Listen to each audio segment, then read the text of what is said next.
Hello, Kyle. How's it going?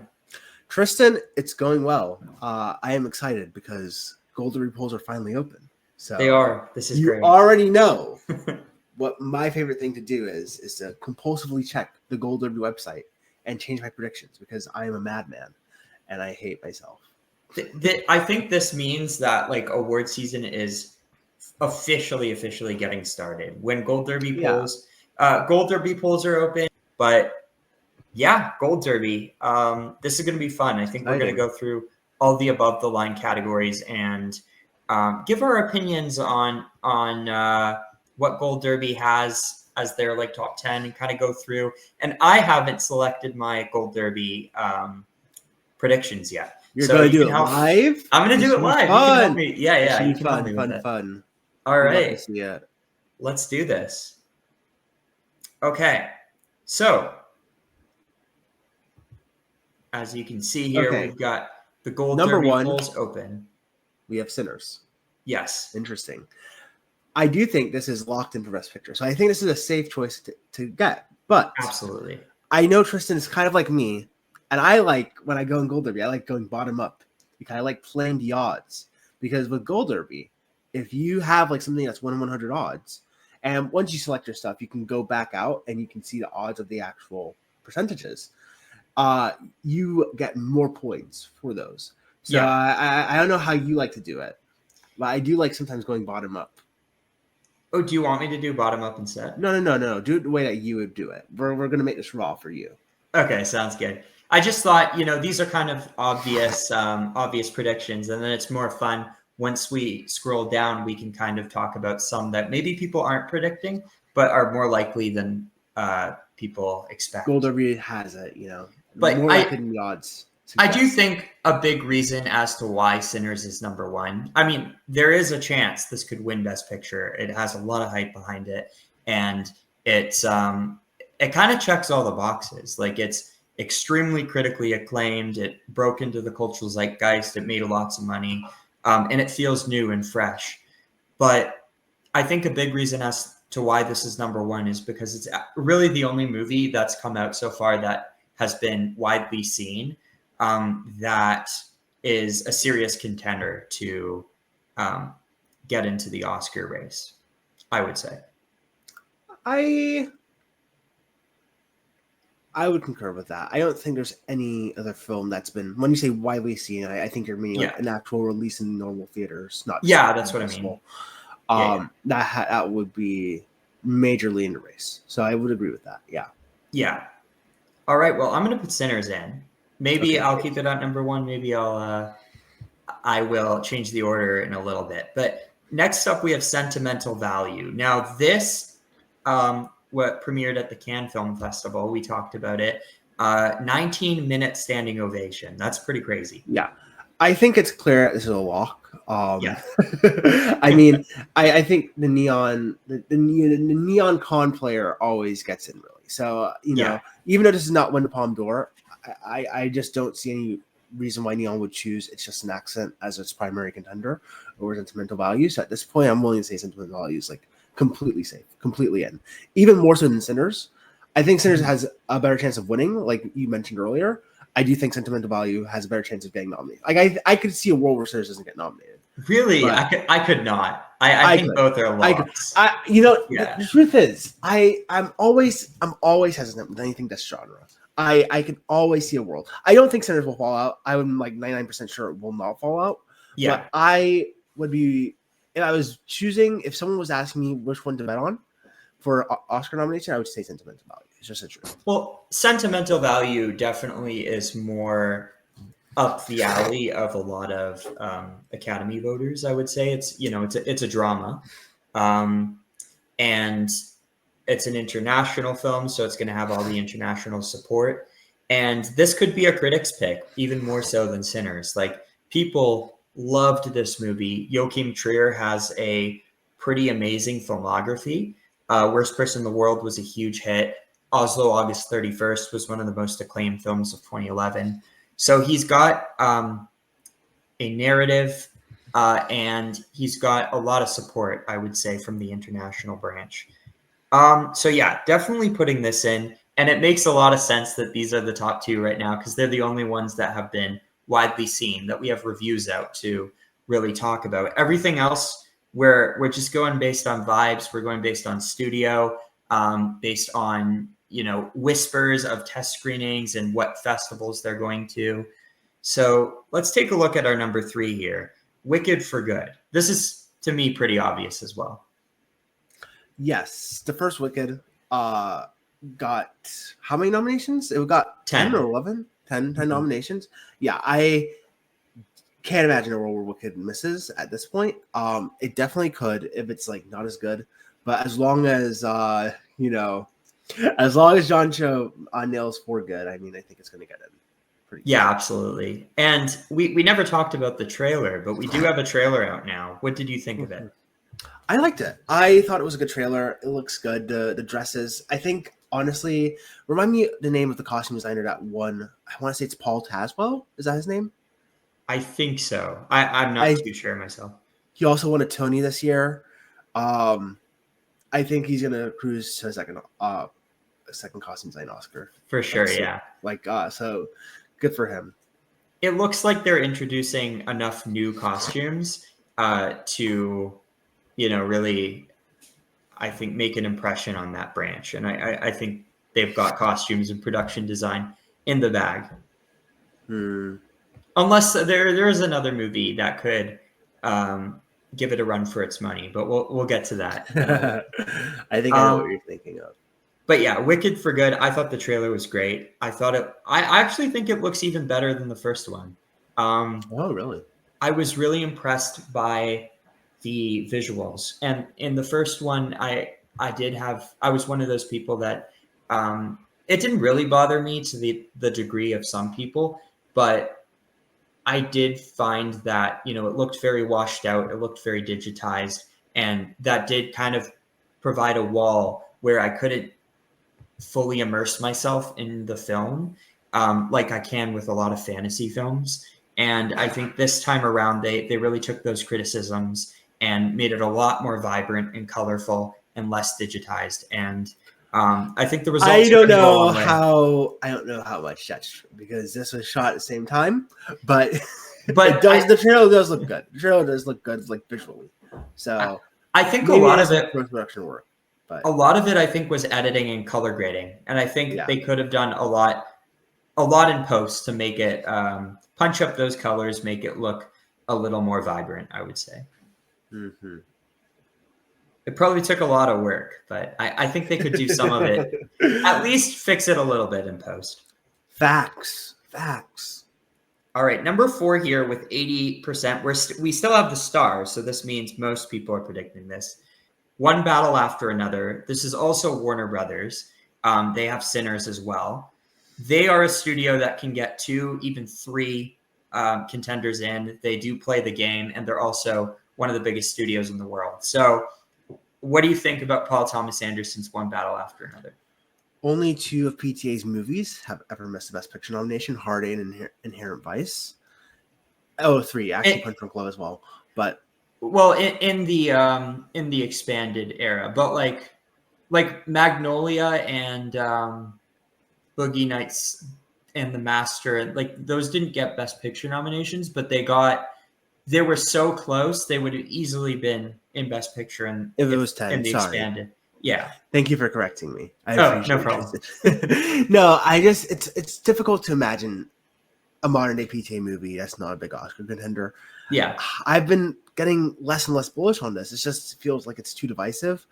We don't really know where it's going to land festival wise. Yeah, I want to say yes. I do think it's good for now. At these odds, I probably wouldn't take it. I probably would hold my space for something lower on. Yeah. Just because I do think it could easily fall out. But it's probably more likely than not. Yeah, I go back and forth with this one because on one hand, it does feel too big to fail. This is Paul Thomas Anderson, Leonardo DiCaprio. It's a big, like over $100 million project. And it seems like it's going to get a big push. And if it can make back at least a big chunk of its money, it doesn't even need to like fully break even.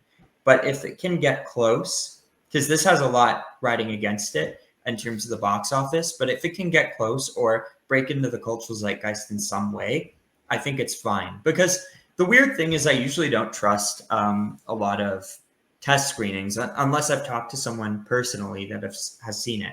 But with One Battle After Another, people are breaking this embargo left, right, and center. Like there are full recaps that you can. I think World of Real did one where he literally went through and like talked about his opinion on the movie and whether he thinks it could get Oscars and stuff. Oh wow! Well, that's I, wild. Jordan Rummy did that, but yeah, no, that's actually very surprising because he actually has some industry clout. That's very concerning. I wonder if he's going to face any ramifications for that. But he didn't break any he didn't spoil it or anything, but he did say he saw the movie and then talked about what he thinks the film could get Oscar wise, and he provided a little hint into like what he thought. Seemed to like it, I would say. Okay.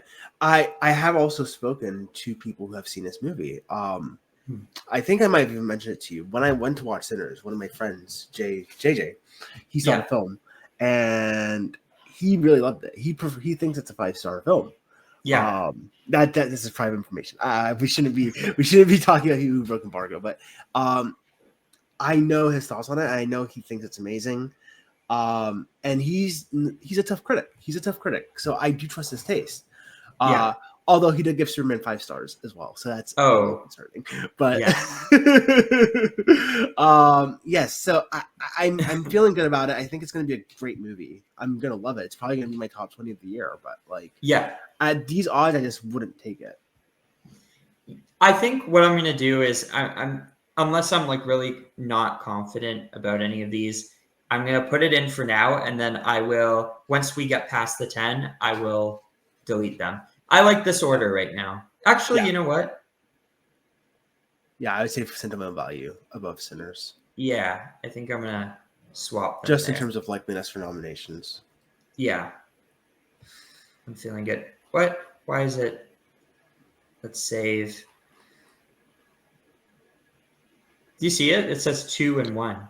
Yeah, I think it's fine as long as you put it in. Once you press save, it just saves it like normal. Oh, perfect. There we go. All right. Number 5. Wow. What? Number 5. Springsteen, Deliver Me from Nowhere. This is from Searchlight. Not Searchlight, sorry. 20th It's from Century. Maine's 20th Century, yeah. Oh, wait. I want to go back to One Battle After Another for 1 minute. There's a rumor going around that it's going to skip Venice and have its world premiere at TIFF.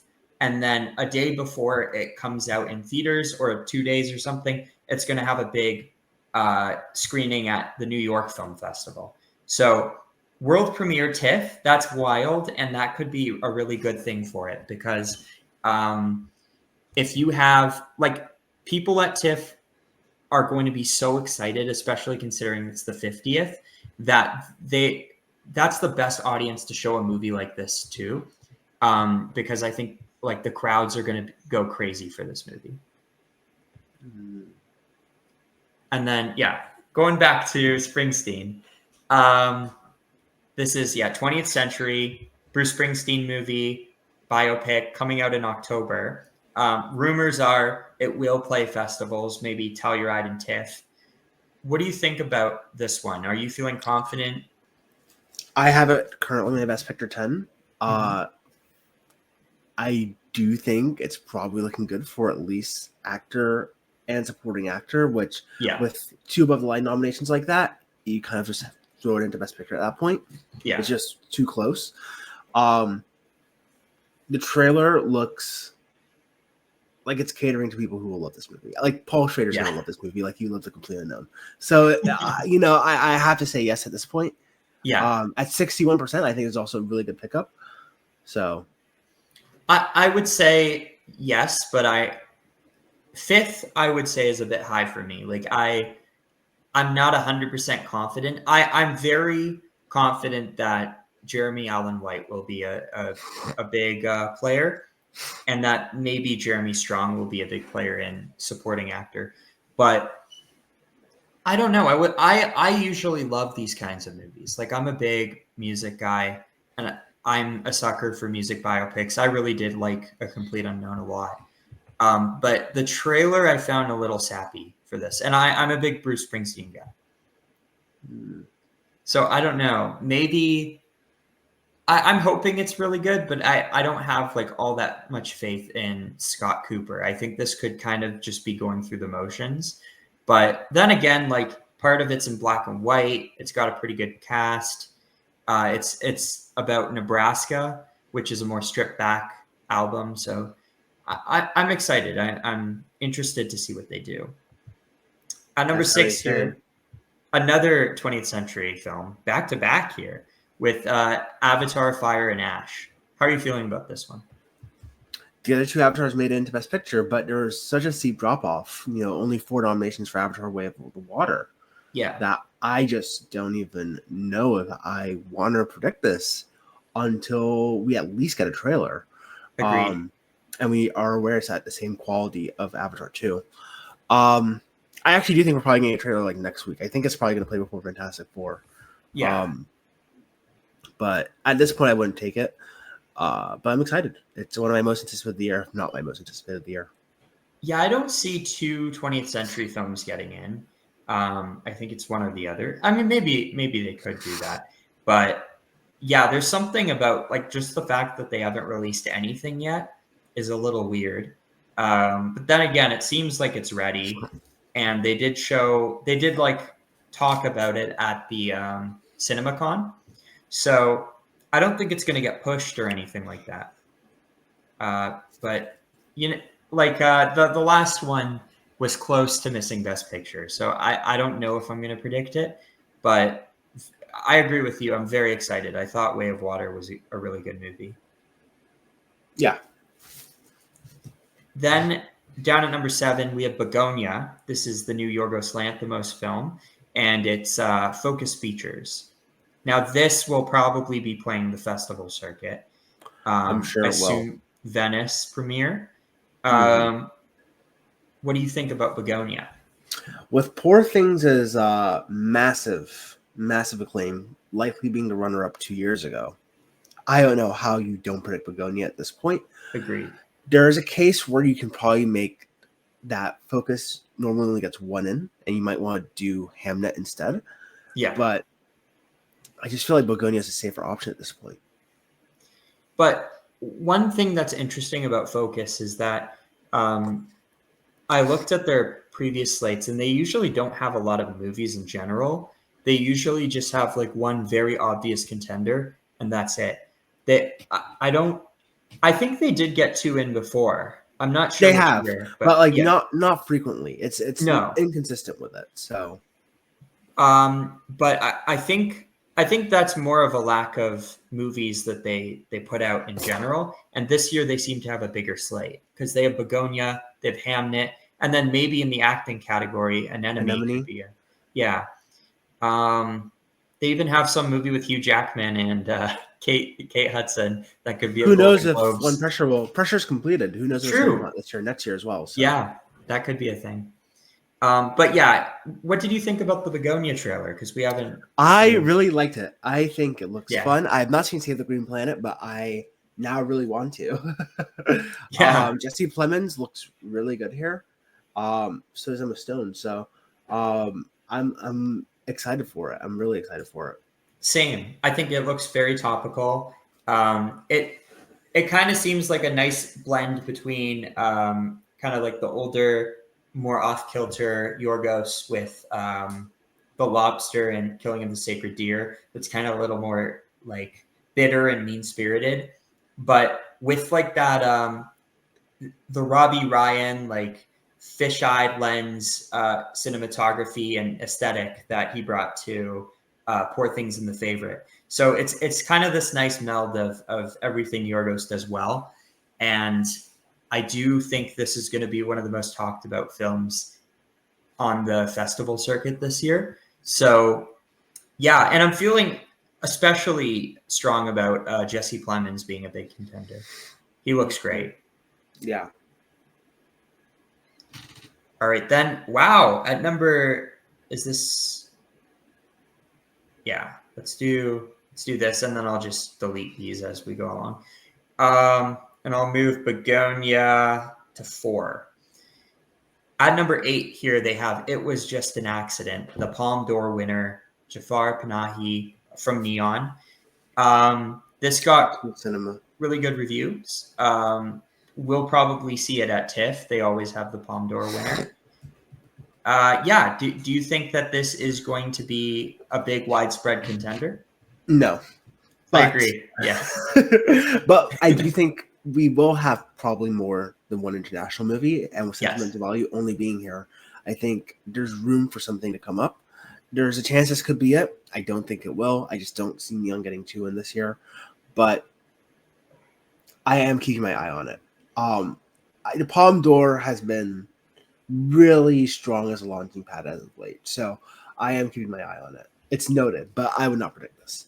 I think this has the narrative. I mean, Iranian cinema has been, long acclaimed, and Jafar Panahi, I think, is definitely one of the main players in that world.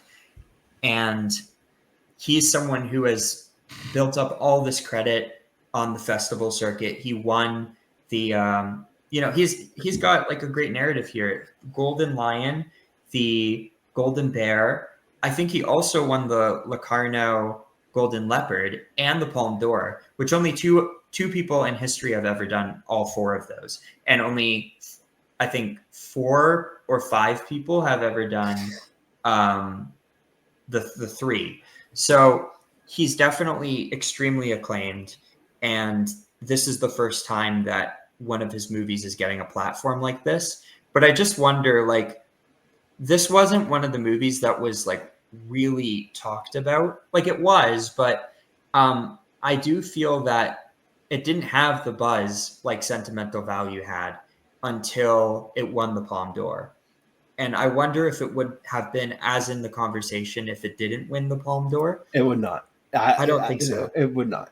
Yeah. So and that's a tricky thing, right? Because at least with something like Triangle of Sadness, that felt like something that could cross over. Ruben Östlund had been nominated before for The Square, and then Anatomy of a Fall was a courtroom drama that had acting potential. This would have to just get screenplay, picture, maybe director, but it seems pretty small scale.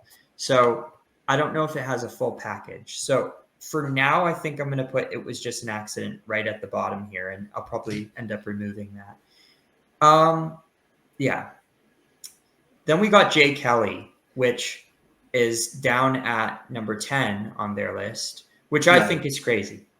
Oh, is it not? Yeah, you're right. Down at number 9 on their list, which I think is crazy. This is Netflix, probably their biggest contender. Definitely going to be playing the fall festivals.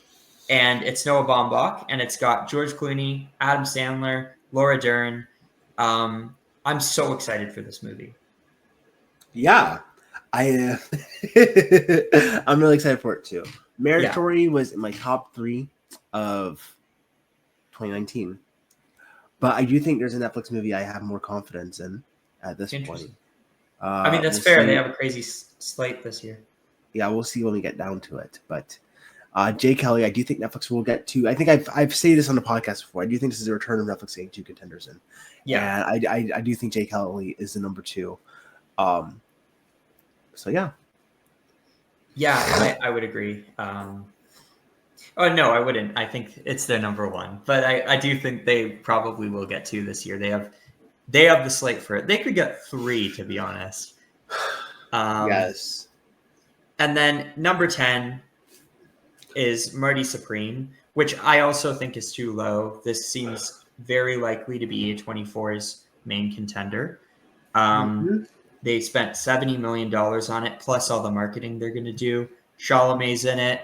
Gwyneth Paltrow has a big return. And then they have like a bunch of cast members in big roles that aren't known for acting. Like, I think... Mr. Wonderful from Shark Tank? Yeah. The Creator? They have, what's his name? The magician? The magician? I'm not that into magic, so I don't know his name, but I think some athletes are in this as well. So it's a You crazy know, cast. I saw the Now You See Me 3 trailer. That looks so fun. I never seen a Now You See Me movie, but I think I'm gonna watch that one. I love Now You See Me movies. I think they're so fun. Yeah, Dominic Sessa looks Yeah, good in there. I'm glad to see Dominic Sessa alive and well. same. Um, yeah, I feel very confident about Marty Supreme. I think this every year there's like one movie that skips the festivals and is like a late breaker, and I think that Wicked will do that as well as Avatar, and I think Marty Supreme is also going to skip. I think that will be a late breaker, and I could see it end up. I don't know if it's going to win Best Picture or anything like that, but I could see a movie have frontrunner status, and then Marty Supreme comes out, and it becomes like the firm number two, and they start duking it out. Yeah, I think Marty Supreme is gonna do. Honestly, I still think this could win Best Picture. Like I am so bullish on Marty Supreme, like Yeah, all the way. So I am very very excited for this movie. right now I'm just going to keep my top three as Sentimental Value, Sinners, and Wicked because the first two we've seen, Wicked, we kind of know what we're getting. The rest of these, like we don't know much at all. Mhm. But definitely feel very confident in Marty Supreme. Let's make some cuts now. Yeah. Okay. So that's the 10 Gold Derby has, and then we're gonna kind of run through everything else on here. We'll try and do this a little quicker. You said that you think Netflix is going to have another priority. Now, Gold Yes, Derby at number 11 has Frankenstein. Is this the film you were this is insinuating? winning. This is winning. This is Best winning. Picture? Nah, I wish. No, but Frankenstein is definitely. I think Frankenstein's locked in. I'm so bullish. I'm so bullish. I would definitely agree with you. We are taking out It Was Just an Accident. We're adding Frankenstein in. Actually, no. We're going to take out Avatar Fire and Ash. We're going to put It Was Just an Accident back at number. And then we're going to put Frankenstein Under Begonia is fine. Under Begonia. There we go. Number 7.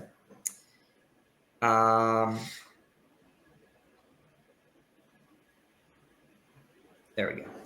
Yeah, Frankenstein. I thought the trailer looked awesome. I love Guillermo del Toro. This is right up his alley. There seems to be so much hype behind this project. Netflix are going to give it a theatrical run. And it seems like, I mean, he's been doing a lot with at the TIFF Bell Lightbox this summer with like a program on horror movies that he's been coming in and doing like a lecture. So I think this could be like one of the big buzzy world premieres at TIFF. Could also go to Venice as well, but definitely going to be part of that fall festival circuit. We'll see it for sure. We will, and we will Yeah. hopefully love it. Yeah, I think so. Yeah. Speaking of TIFF, though, the next movie I noticed just by a little peeky is the People's Choice winner from last year, The Life of Chuck. Yeah. How are you feeling about Chuck? I was so I was holding on to this for a very long time because I was at the premiere. I saw how much people loved this movie. People went crazy for it, but yeah, it bombed. It really did not do well at the box office. It doesn't have the critical acclaim. It's really holding on by strings. The only thing it could possibly get at this point is maybe adapted screenplay, and that's not looking great because it's not coming out in the fall, and it may be forgotten by that point. So, and Neon, I don't think They don't is care. yeah. But Tristan, I want to ask you a question. I've said on podcasts, I think you will remember. But do you remember what I told you when I saw it and you asked me about Oscar prospects when I saw it at TIFF? You said no. I said loan adaptation. Oh, you did. Even back then, and when it won People's Choice, I still said it's not getting a Best Picture nomination. Loan adapted screenplay is its only prospect. And I still concur. I think the only thing this has a chance at is loan adapted screenplay. I don't believe in Mark Hamill. I don't believe in Best Picture. Not at all. Loan adapted screenplay.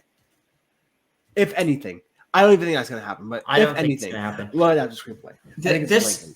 Out of there were a bunch of indie movies that came out around the same time, and this I think got kind of gobbled up by materialists, because materialists came out and made way more money. And then, and I wasn't crazy about materialists, I but thought it was kind of ass, but I've been listening to the Japanese agreed. breakfast song "My Baby" like every So day. good. Yeah, It's a I good love song. that. And then Sorry Baby came out later in the month and had way more critical acclaim. So it You're was so Canadian. Sorry. sorry. Yeah. Okay. So yeah, forget Life with Chuck. Sorry, Mike Flanagan. It's not your year. All Sorry, right. Mike Flanagan. Now we got Amazon's first movie at number 13 here, After the Hunt. I don't understand why people I are still believe in it. so skeptical. I still Yeah, believe in it absolutely. fully. 100%. It's got everything, like all the makings of a Best Picture nominee. I mean, Luca's done it before. This is not like a horror movie. This is not some experimental film like Queer. This is a drama A with campus Julia drama. Roberts. Yeah, Yeah, no, this is gonna be good. I yeah. have all the faith. It's 100% right up the Oscars alley. The I know script you're gonna is say 100%, and I was like, oh, I don't have that much faith, no, no, but no. I think And it's like safely like number 8 or something. And yeah, the script is doing, like, it's circling around the internet. People seem to really like it. And can you imagine, like, Julia Roberts, Io Debris, and Andrew Garfield walking these red carpets during the fall festival circuit at Venice and TIFF? Like, that's going to be a big deal, and that's going to make headlines. So so true. definitely putting that in. Um, we're gonna take out Goodbye. It was just an accident, and we're gonna put After the Hunt at number 7. That too high? No, that's fine. Okay, cool. Uh, at number 14, they have Hamnet. We kind of talked about this before. It's the new Chloe Zhao film, based on the book with Jessie Buckley, and Focus Features has this. What do you think? I read a book. It's Mhm. okay. I think Jesse Buckley's in. I don't know about this other stuff. We have to Yeah, see. They have to do a lot of work on it to make this like really viable. yeah, And Chloe's smart. Chloe's smart, and I do think she could do it. With Begonia, I just think there's a clear option of what's the safer choice, and it's that one. So I would say no for now.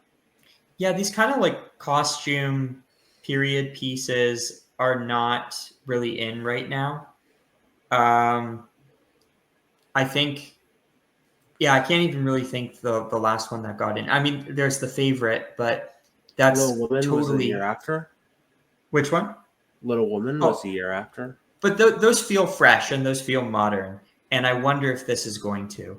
I think that this will definitely be a I mean, contender. I think it'll be it's a woman centric story on Shakespeare, so I think it will feel different than like True.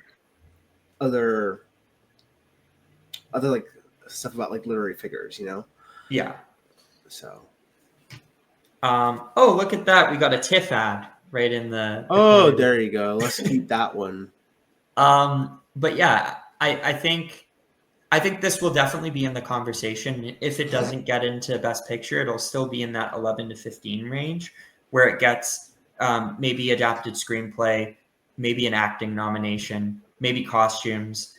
But at the end of the day, I do feel more confident about a lot of these other contenders, and I do feel like Begonia has a lot more excitement around it right now. But again, neither film has come out. We haven't seen anything from Hamnet, so I'm definitely curious because I love Chloe Zhao. I think she's a phenomenal filmmaker. Yes. Okay, what number 15, highest to lowest? This already premiered at Cannes. Spike Lee, coming out in August. No way. I still am a little confused of what the new odds mean. Like, why is it at 3.08%? Yeah, that doesn't make sense. Yeah. Anyways, no, this is not happening. You can scroll down. Yeah, we can. Got kind of like people found it fun, I would say, and I'm looking forward to seeing it. But No, F1, I just watched yesterday, and it was ass. no, it wasn't. It was Okay, hold on. every scene that's not like a racing scene, which is like makes it maybe the talking scenes make up like 60% of the movie. All like 60% of the movie is so bad. It's just like the talking and acting is so awful in this movie. Carrie Condon innocent though, but everyone else, Damon Indres, I was so disappointed in. Brad Pitt is just not cooking at all. Javier Bardem is at least having fun with the role, but like no, not really. The driving scenes, Claudia Miranda, dude, the cinematography is fire. Yeah, and that like it's drags sick. up this movie so much. It's carrying this movie on its back.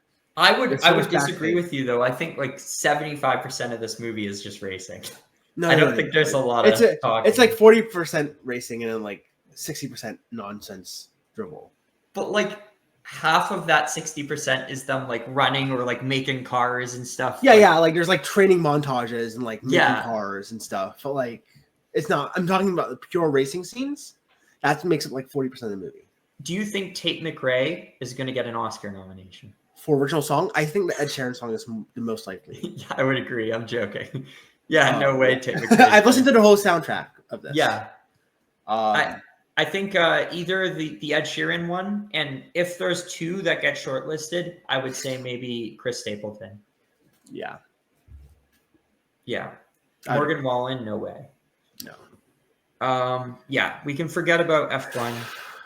Rental Family, Okay. I'm This is in. This is in 100%. for me. It's in. It's in. Oh, what do I get rid of? I think you get rid of OBAA, Obama. Obama? Sorry, Obama. That's what people. That's what people in the Oscar expert Discord server call it. They call it Obama. Okay, we're getting rid of one battle after another. I'm so sorry. I am putting Rental Family all the way at number 4. Now this looks different from my Gold Derby because I play odds, but this is probably my actual 10 right now. This is currently my number 10. This is currently my 1 through 10. If we're talking about the films that are in here, Yeah. this is what I have on my awards expert. Look at us having the same 10. And I feel like... Is this your actual personal 10 as well? Yeah, this would be my personal 10. I do want to put another international movie in, but I don't know. Before I haven't seen It Was Just an Accident, and I'm not feeling too confident in that. There's another film we'll talk about that maybe, but yeah, Rental Family, I'm feeling very confident about. The test screenings, there have been enough reactions coming out saying this movie's phenomenal. It's getting comparisons to The Holdover and Lost in Translation and like some really great movies. And the director Hikari worked on Beef and had another film that I've never seen but got really great reviews. Okay, so I'm curious. I'm gonna cut you off for a minute. I thought from our earlier conversation, like 20 minutes ago on this podcast, I was under the impression that you had one battle after another in your 10. So is that your 11 or why don't you have it in? Because you sounded pretty bullish on it a few minutes ago. One battle? I go back and forth. If it's in my 10, I would say the two that I go back and forth on are Springsteen and One Battle After Another. One Battle, I think I'm starting to feel this wave of like, yeah, this could get in, especially because TIFF. If that has a really big premiere, that you know what, I'm going to take Springsteen out. I actually think Springsteen's not going to be that great. I think that the performance. I think it'll be bad, but it's gonna get into the Best Picture still. Maybe, but but two Warner Brothers and two Netflix. Yeah, why not? Yeah. Why not? But the thing I'm worried about with One Battle is that if the movie's just like it's good, but it's not one of PTA's, like it's one of his weaker movies, and it's a huge financial bomb that like makes headlines, then I think that could hurt it. But the movie seems fun, and I think if enough people really love it, you know, we'll put that in for. No, I'm gonna put it. No, yeah, I'll keep in One Battle After Another. Let's do that. Keep it so we have like at least one movie that's different. Yeah, exactly. But yeah, Rental Family, that's probably going to Telluride, probably TIFF. And I think that's going to be like the big new discovery of this year. I think everyone's going to talk about Hikari. Yeah, it's crazy that I have Rental Family at my number 8 right now, but it's crazy how similar our lists are because my number 1, Marty Supreme. I think you could have guessed that. 2 Sentimental Value, 3 Sinners, 4 Wicked, 5 Frankenstein, 6 Begonia, 7 J. Kelly, 8 Rental Family, 9 After the Hunt, 10 Springsteen. And at my number 11 will be One Battle After Another. Yeah. Yeah, so it's interesting. Interesting rental families all the way down here. Because Searchlight always gets something in, and they don't have really anything else outside of Is This Thing On, which we don't even know if that's coming out this year. Actually, I was going to say probably the opposite of you. I was surprised that we got our entire top 10 from like the top 17 movies on Gold Derby. True. That we're so in line with Gold Derby. Like everyone feels in line this season. Yeah. Last year, it was very, very different. People were all over the place. So interesting. Let's kind of run through some of these like very quickly and see if there's anything that we think may have a chance at breaking through. Ballad of the Small Player, New Edward First Berger. and foremost, I actually do think Ballad of the Small Player definitely has a chance. 100% has a chance. Yeah. I would not predict it right now just because we don't really know. Netflix has a lot of stuff. Yeah. But if I was going to predict the third Netflix, I'd probably take this over House of Dynamite or Train Dreams. Absolutely. Yeah. But, Edward Berger, the last 2 movies were the runner-up for Best Picture. So I'm not going to doubt Edward Berger from now on. Unless like I've seen a movie and it just doesn't give me the vibes. So really the only thing that's holding me back here is that all of the other Netflix movies seem to have release dates, and this one doesn't have any poster, any images really outside of a BTS image. Also kind of adapted from a divisive book.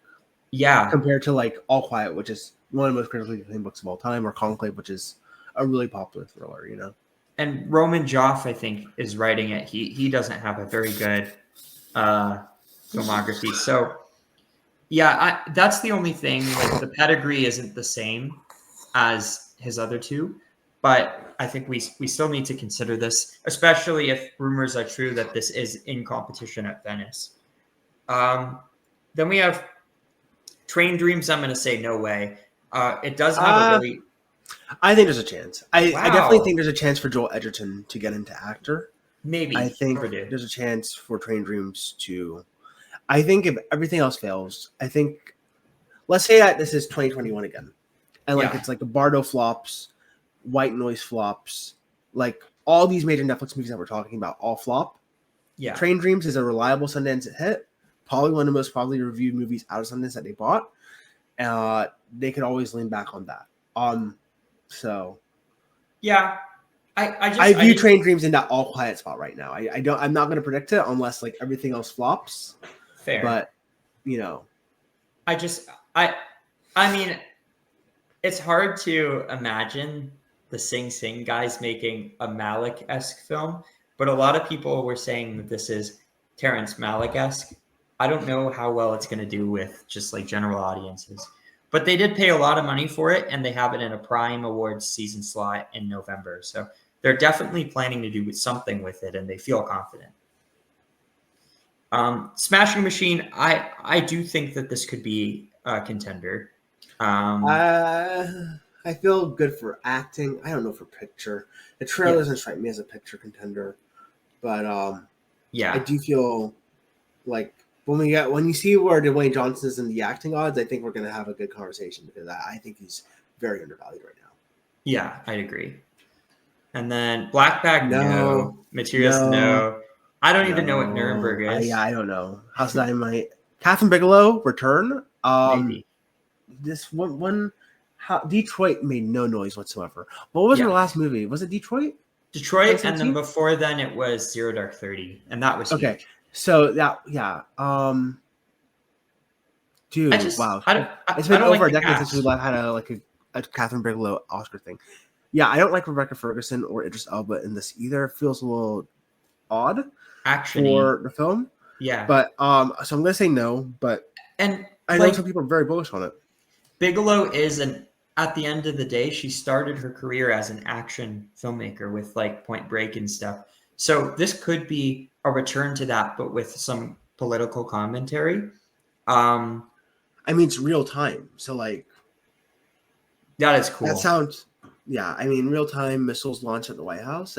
Could be fun. It could be a fun movie. I'm excited, but I don't think it's going to be an Oscar play. Maybe below the line, Idris maybe like Elba as sound. president.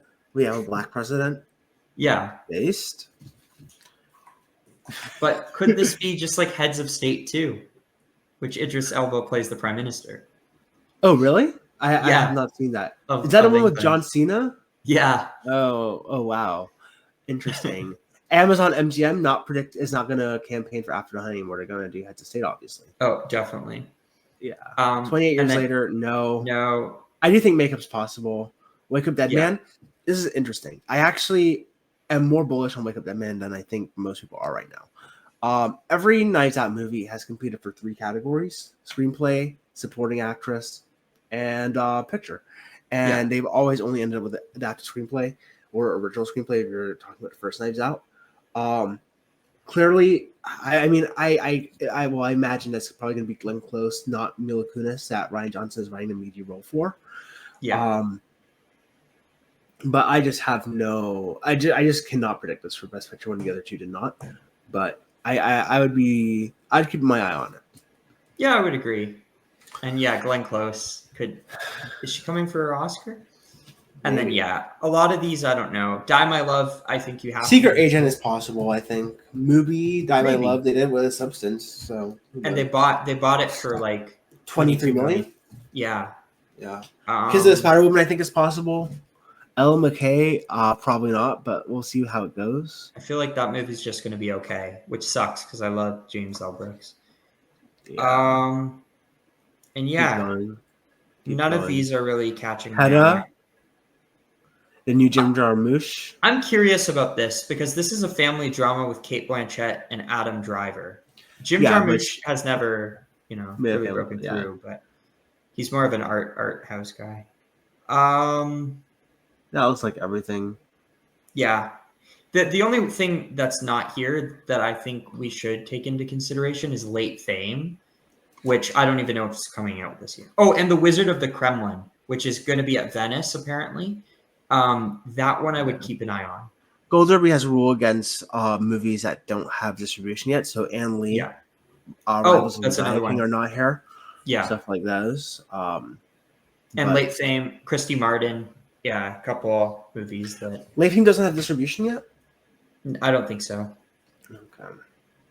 Yeah. A lot of people are predicting that'll be pushed to next year. All right. Well, did you want to do all the categories? I do, but we should probably split up the episodes. Yeah, that's what I was thinking. All right, let's do a goodbye then. All right. Well, thanks for that's our Best Picture. Yeah, those were our Best Picture predictions now that Gold Derby's open. And just to run through our top 10, we have the same top 10 for the most part: Sentimental Value, Sinners, Wicked for Good, Rental Family, Marty Supreme, Jay Kelly, Begonia, After the Hunt, Frankenstein. Kyle has Delivered Me from Nowhere, and I have One Battle After Another. That sounds good to me. That sounds like a perfect top 10 to me. Obviously, One Battle After Another will be better. Yeah. But I have no hope for that Springsteen movie. But come on, guys. Come on. A Complete Unknown was ass and it made it in. Come on. We know. Okay, bye-bye, guys. All right, so we are back doing some of the other above-the-line categories now that Gold Derby has opened their polls. Right now, we're going to talk about director and the 2 screenplay categories. Did you want to do actors? And we'll do the acting separate, and we'll do this director and screenplay separate. We'll just do it like that. All right, cool. So we're going to be talking about director, adapted screenplay, and original screenplay in this video. Really excited to do this. So let's jump right in and talk about director. Number 1 on Gold Derby right now, Ryan Coogler, Sinners, the man of the hour, the guy who has been getting all the press. I can't argue with this. Let's be honest. Yeah, I think he locked himself in for this nomination the minute that Miles Caden called in All Those Generations with the guitar. I mean, the scene of the year. The scene of the year. How do you beat that? I mean, yeah. The thing is, once again, I just can't predict him for the win unless Sinners is winning Best Picture. It is a blockbuster. It is a genre film. And a black man has never won Best Director before. So it's a little difficult. There's some barriers for me that are holding me back from predicting Coogler at number 1. In my personal predictions, he's my number 2. But yes, Coogler I do think is in. I think he's winning an Oscar this year. I think he'll be for original screenplay, not for director. It could be. But here's the thing. Do you find... Like, it's if sentimental value is winning Best Picture, it makes no sense for that to lose Best Screenplay. I think it makes more sense for that to lose Screenplay and Coogler to win Director. Because, yes, I agree this is a blockbuster, but it's not a franchise film. It's completely original, and it's a technical achievement. A film like Gravity, you could technically say that's a blockbuster as well. That won Best Director, didn't win Best Picture because I feel like Alfonso had a different narrative going into the season. Do you remember the Gravity campaign? No, I don't. It was very, very interesting because it was kind of marketed around Alfonso's like legacy as a filmmaker. You know, hot off like Children of Men and like even like some of his franchise genre work, like stuff like Harry Potter. And it was an interesting campaign that really pushed him to that spot. Like there was no other option. I think there's other options here against Coogler. Maybe, but I do think Coogler is the man of the hour. And like the thing is the fact that he made that deal with Warner Brothers with the he gets to own it, like own the rights. That's something that's divisive. That's divisive when we're talking about like producers and studio heads and that sort of thing. But sorry, I thought we were talking about who we're voting for winners. We're talking about if he could win it. Producers will be voting on this, and they're going to be like, "This guy's too pompous. He thinks he's a Tarantino. He can get a Tarantino deal." No. I know that he feels a lot more fresh than someone like Tarantino, who's been around for decades. But I do think we're going to be talking about Coogler in the same way. He's going to be one of those filmmakers of his generation, and he's already a household name. Like, I could ask my friends. No, he's not. Wait, hold on. Yeah, he is. No, like, okay, more so even in the mainstream than with the film community. Because I could ask my friends, and after Sinners, they know the name Ryan Coogler. After Black Panther, they probably knew that name. I would disagree. They're not into film. Coogler's okay. My mom's a good litmus test for this. She probably does know Ryan Coogler's name after Sinners now, but only because of me. I don't think she would have seen Sinners. I don't think she would remember the director's name. I think, I don't know. I think he's getting to that like Greta Gerwig, Jordan Peele, where you see that name. How did that work out for those? Did Jordan Peele win Best Director for Get Out, or did he win Original Screenplay? No, but that was earlier.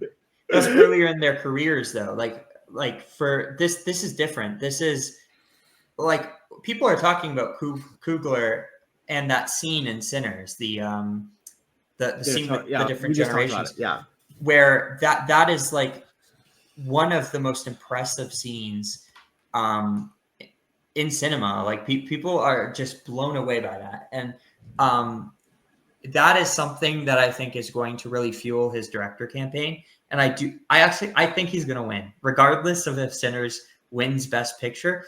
I think Coogler is going to win Best Director, and I'm saying it now. I'm locking it in.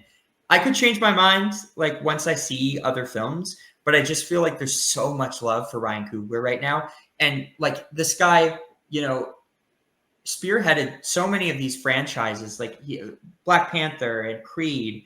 And now he's making his own like big original creation, and it knocked it out. He just knocked it out of the park. There's nothing that I would love more. Okay, this is like I'm gonna talk about identity politics, guys. Hold on. There's nothing that I would love more than to see a black man win Best Director. So I hope you're right, but speaking purely based on the film, I just cannot see it unless I do think it has to be a package deal. I think he has to win Picture for him to win Director. I'm not predicting Sinners to win Best Picture. Oh, you know what I'm doing? I'm going back. I'm going back. Oh, look at that. Look at that. Oh. Wait, what happened? Wait, what the? Did you not press save? Maybe not. Let me quickly. No. remake this. Give me 2 Begonia. seconds. 2 seconds here. It was just an accident. Jay No, sorry. Kelly. Boom. Marty Supreme. We're going Marty Supreme. That's up here.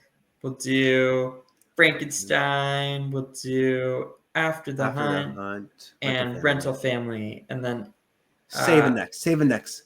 One Oh, Battle. Murder. Frankenstein. After the Hunt. Let's do that. Yeah. Okay. We're back. Hey, you guys heard? All right.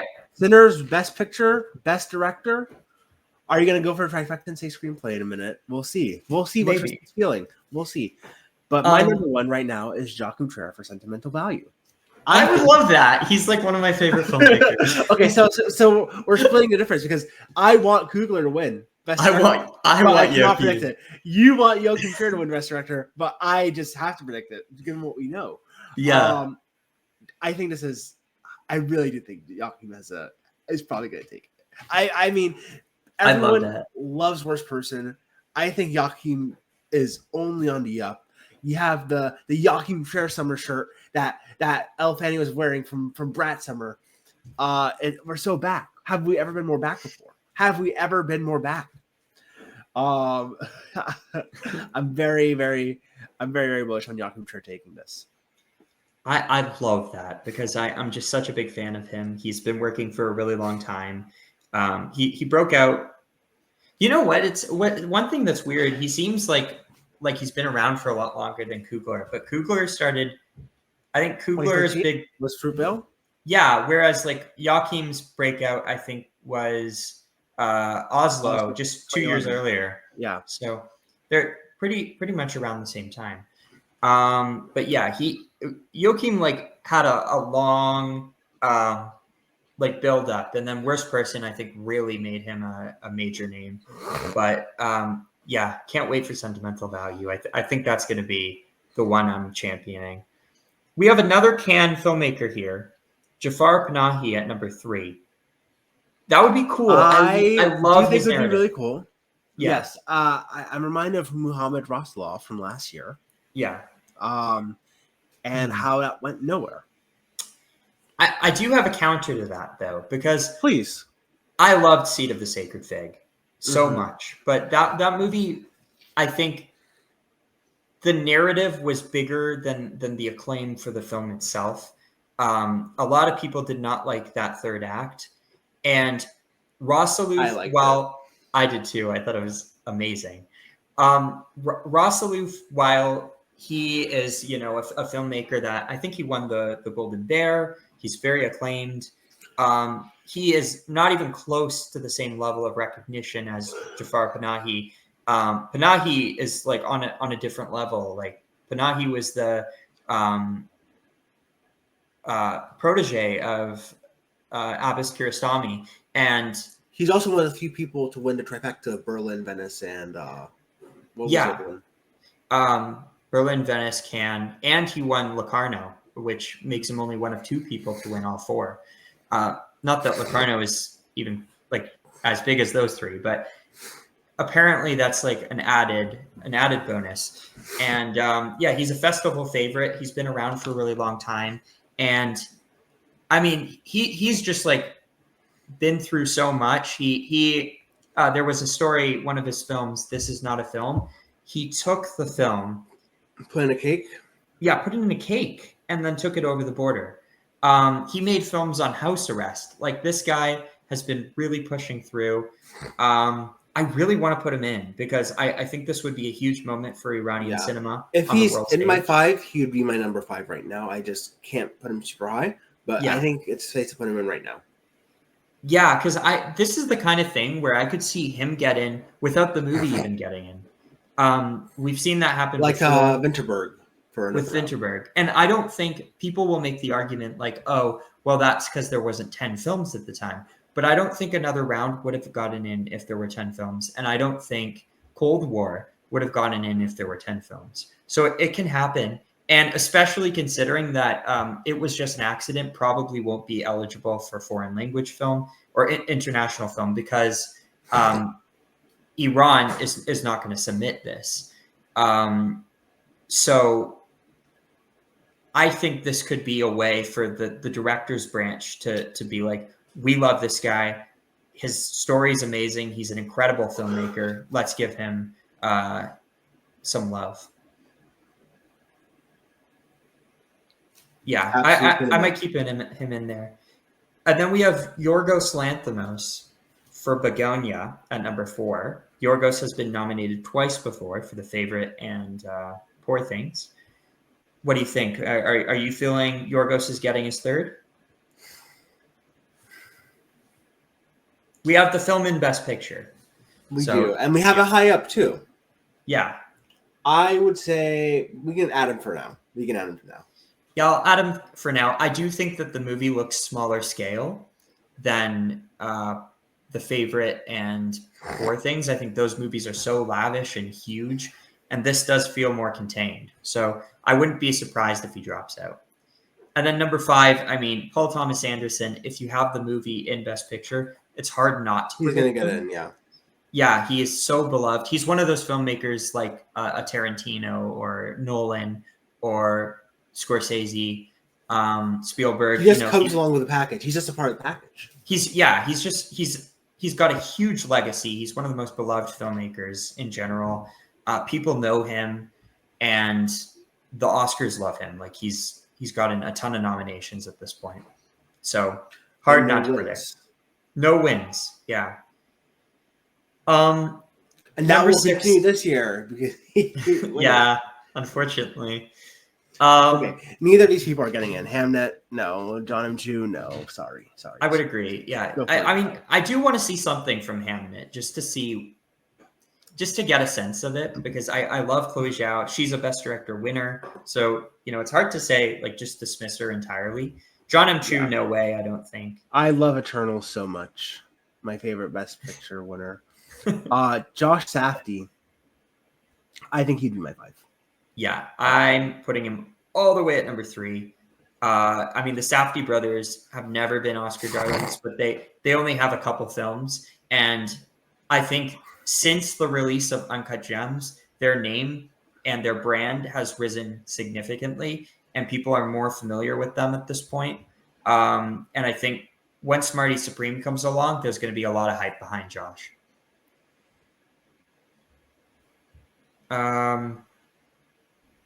Okay. That means I'm going to get rid of Yorgos. Goodbye. Okay. I would have gone rid of probably PTA or Panahi. PTA. I might get rid of PTA next. Well, we'll see. James Cameron, no. I'm sorry. No.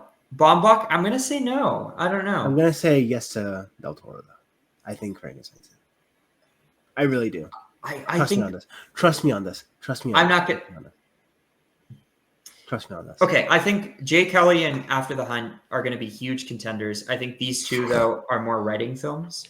So I'm going to say no to these. Dude, you're tripping. What? Have you read Mary Shelley's Frankenstein? No, I'm talking After the Hunt and Jay Kelly. Oh, okay. Frankenstein is definitely a director's play, but I could see him missing. It's just such a competitive field. Should I take out Jafar Panahi and PTA? I think Del Toro. He's Mexican. He fits the international director spot. Yeah, but he's also so ingrained in Hollywood at this point. I mean, so does Yorgos. Yorgos is Greek. Yeah, I would take him out. I would take out PTA for Del Toro. I'm putting in Hikari for absolutely not. Wait, you think Hikari's is this year's woman filmmaker? I do. I think that Hikari, I think it's Mona Fastfold. If anyone. I'm like just like you. We are huge Brady Corbet and Mona Fastfold fans after the Burlesque, but I don't know. I just I don't know enough about Anne Lee, and it doesn't have a distributor, and I'm just I'm not even sure. Is it coming out? Does it exist? I haven't heard really much about it, so it's hard to hedge my bets on a film that I don't even know if it's coming out this year. If it's not on Whereas Gold Derby, it's not then a Gold how Derby, could so I can't even put it in. Yeah. So there we go. It made my decision for me. I'm going to take out PTA. I'm going to take out Del Guillermo. Toro's in. No, Del Toro's in. You're tripping. That's my 5. That's your 5? Ryan Coogler, Joachim Trier, Josh Safdie, Hikari, and Jafar Panahi. That's my 5. I see the vision. I see the vision. What's your 5? My 5 would be very similar. It would probably be Joachim Trier 1. Joachim Trier 1. 2 would be Ryan Coogler for Sinners. 3, Mario Supreme, Josh Safdie. 4, Del Toro, Frankenstein. And 5 would probably be Jafar Panahi for It Was Just an Accident. So Hikari, you're like, no way. Hikari versus Del Toro. That's our difference here. I guess it's just I'm seeing Frankenstein like just based on that trailer as like a blockbuster, right? Yeah. It's going to be You view it as like a big budget, like a Dune or yeah, exactly. Where you need to be like top 2 for Best Picture to even be considered for director. Yeah, the director's branch might see like, we've given it to Del Toro before. Del Toro has gotten into Best Picture and missed director. That is a precedent that like Nightmare Alley. Yeah. Okay. So if Frankenstein isn't like a top contender and it's kind of being carried by the text, then I could definitely see him missing, especially when I think Rental Family is going to be a top contender, and I think that like a lot of people think that's just going to be like a crowd pleaser and like a Sundance indie type, but I actually think it's going to be really reflective and have a real vision behind it. I'm feeling, maybe it's just because it takes place in Tokyo, but I'm feeling like it's going to have some Lost in Translation vibes. So true. Yeah. That's spinning my facts. You're spinning facts, buddy. Anyone else here that you want to talk? Catherine Bigelow, could she be? Yes, she could. I mean, it's Bigelow. She's the first woman to ever win Best Director. Yeah, she's a legend. Berger could be something. Yes, Berger. Poor guy. It got so close to winning Best Picture twice and never a director nomination. Keep scrolling down. Could Clint get it? No. Linklater, no. I think Linklater is going to cancel himself out with 2 movies. Yeah. Craig Brewster for Sung Song Blues. Is there a chance that we can to Leslie Kelly Reichardt? I think her Rate My Professor stats are going to drag her down, unfortunately. Yeah. Bill Condon and I do think. I wonder if we can get like a Chicago style campaign for Kiss of the Spider Woman. He's got such an interesting career, man. Like, not Titanic, Twilight, as well as like Dreamgirls and Gods and Monsters and Kinsey. Like he's kind of an Oscar darling. Plus he has Twilight. Makes no sense. Yeah. All right, let's move on to adapted screenplay. At number 1, I think Gold Derby is glazing here. I think they want Paul Thomas Anderson to win his first Oscar. How do you feel? The truth is, Inherent Vice didn't get adapted screenplay. Yeah, it did. So there's precedent for Paul Thomas Anderson Pynchon adaptation here. But I think this should be way lower. Lower. I think he'll get a nomination. I just don't think he's winning. I think Begonia and Wake of Dead Men are more likely than OBA. I'm putting Begonia right now at number 1. I think Will Tracy is writing this. He did The Menu, which I thought was a mixed bag, but he also did Succession, and I think he's gonna work really well, like work wonders with Yorgos. And I think he's gonna do ass, so that's not reassuring. The Menu's ass. Yeah. So that's not very reassuring. Yeah, it's a weak field right now, but I do think I'm I'm looking at this and I'm thinking, maybe a Yorgos movie could win screenplay finally. Wake Up Dead Man is number 3 here. You're feeling good about this? I mean, the other two made it in, Yeah, and they were definitely not number 5 when they made it in. So they were like 4. yeah, Maybe 3. So Yeah. Hamnet, I'm gonna say, you know what? Let's put it in for now. It's such a weak field; it's hard to figure out what's going to get in. Even though I don't have it in picture, I think it will be a player overall. And screenplay is a place that it could get in. Springsteen is clearly in. I'm Really? so sorry. It's clearly in. No, I'm not doing it. It's clearly in. I'm not doing it. I know A Complete Unknown got in, but no. But you watched the trailer, right, bro? Yeah. When Jeremy Strong looked up, dude, it's clearly in. It's so in. That's not even funny. It looks so bad, but it's clearly in. Over Hamnet? Yeah, over Hamnet. Frankenstein. Could Frankenstein get in? I think this could go either way. I could definitely see this getting in. I could also I think this can get it. I think it can get picture and director without screenplay. Yeah, I think it could get picture screenplay without director, obviously, as I just showed. Yeah. But I would put it in for now. I would put my number 5. I'd probably take out Hamnet and just put number 5. Well, if I have Springsteen deliver me from nowhere, I have to put that in picture, and I don't. Okay, you can take it out. Just take it out. So I'm going to put Hamnet right now.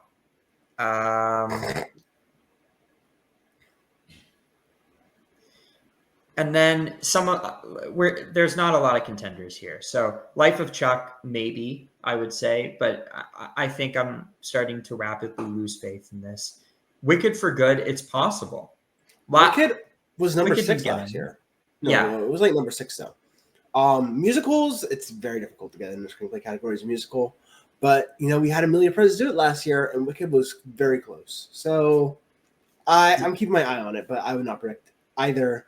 I wouldn't predict anything here except for maybe Ballad of a Small Player if we get a release date. But I would agree. Nothing here is really striking me as something to predict. Yeah, History of Sound, I don't think did well enough.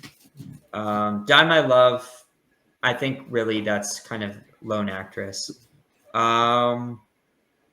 And then outside of that, Hedda, I don't have much confidence in when it was announced that it's going to have like a 1 or 2 week run and then go directly to Amazon Prime.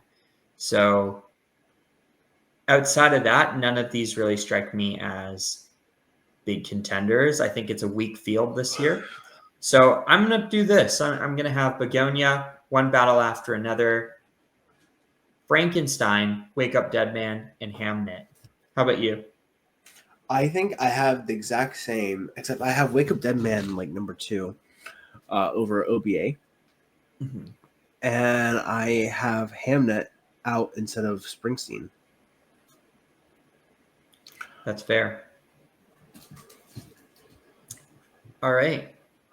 Saving next. Now we got original screenplay, which is a lot tighter. Going to be a really, really competitive category this year.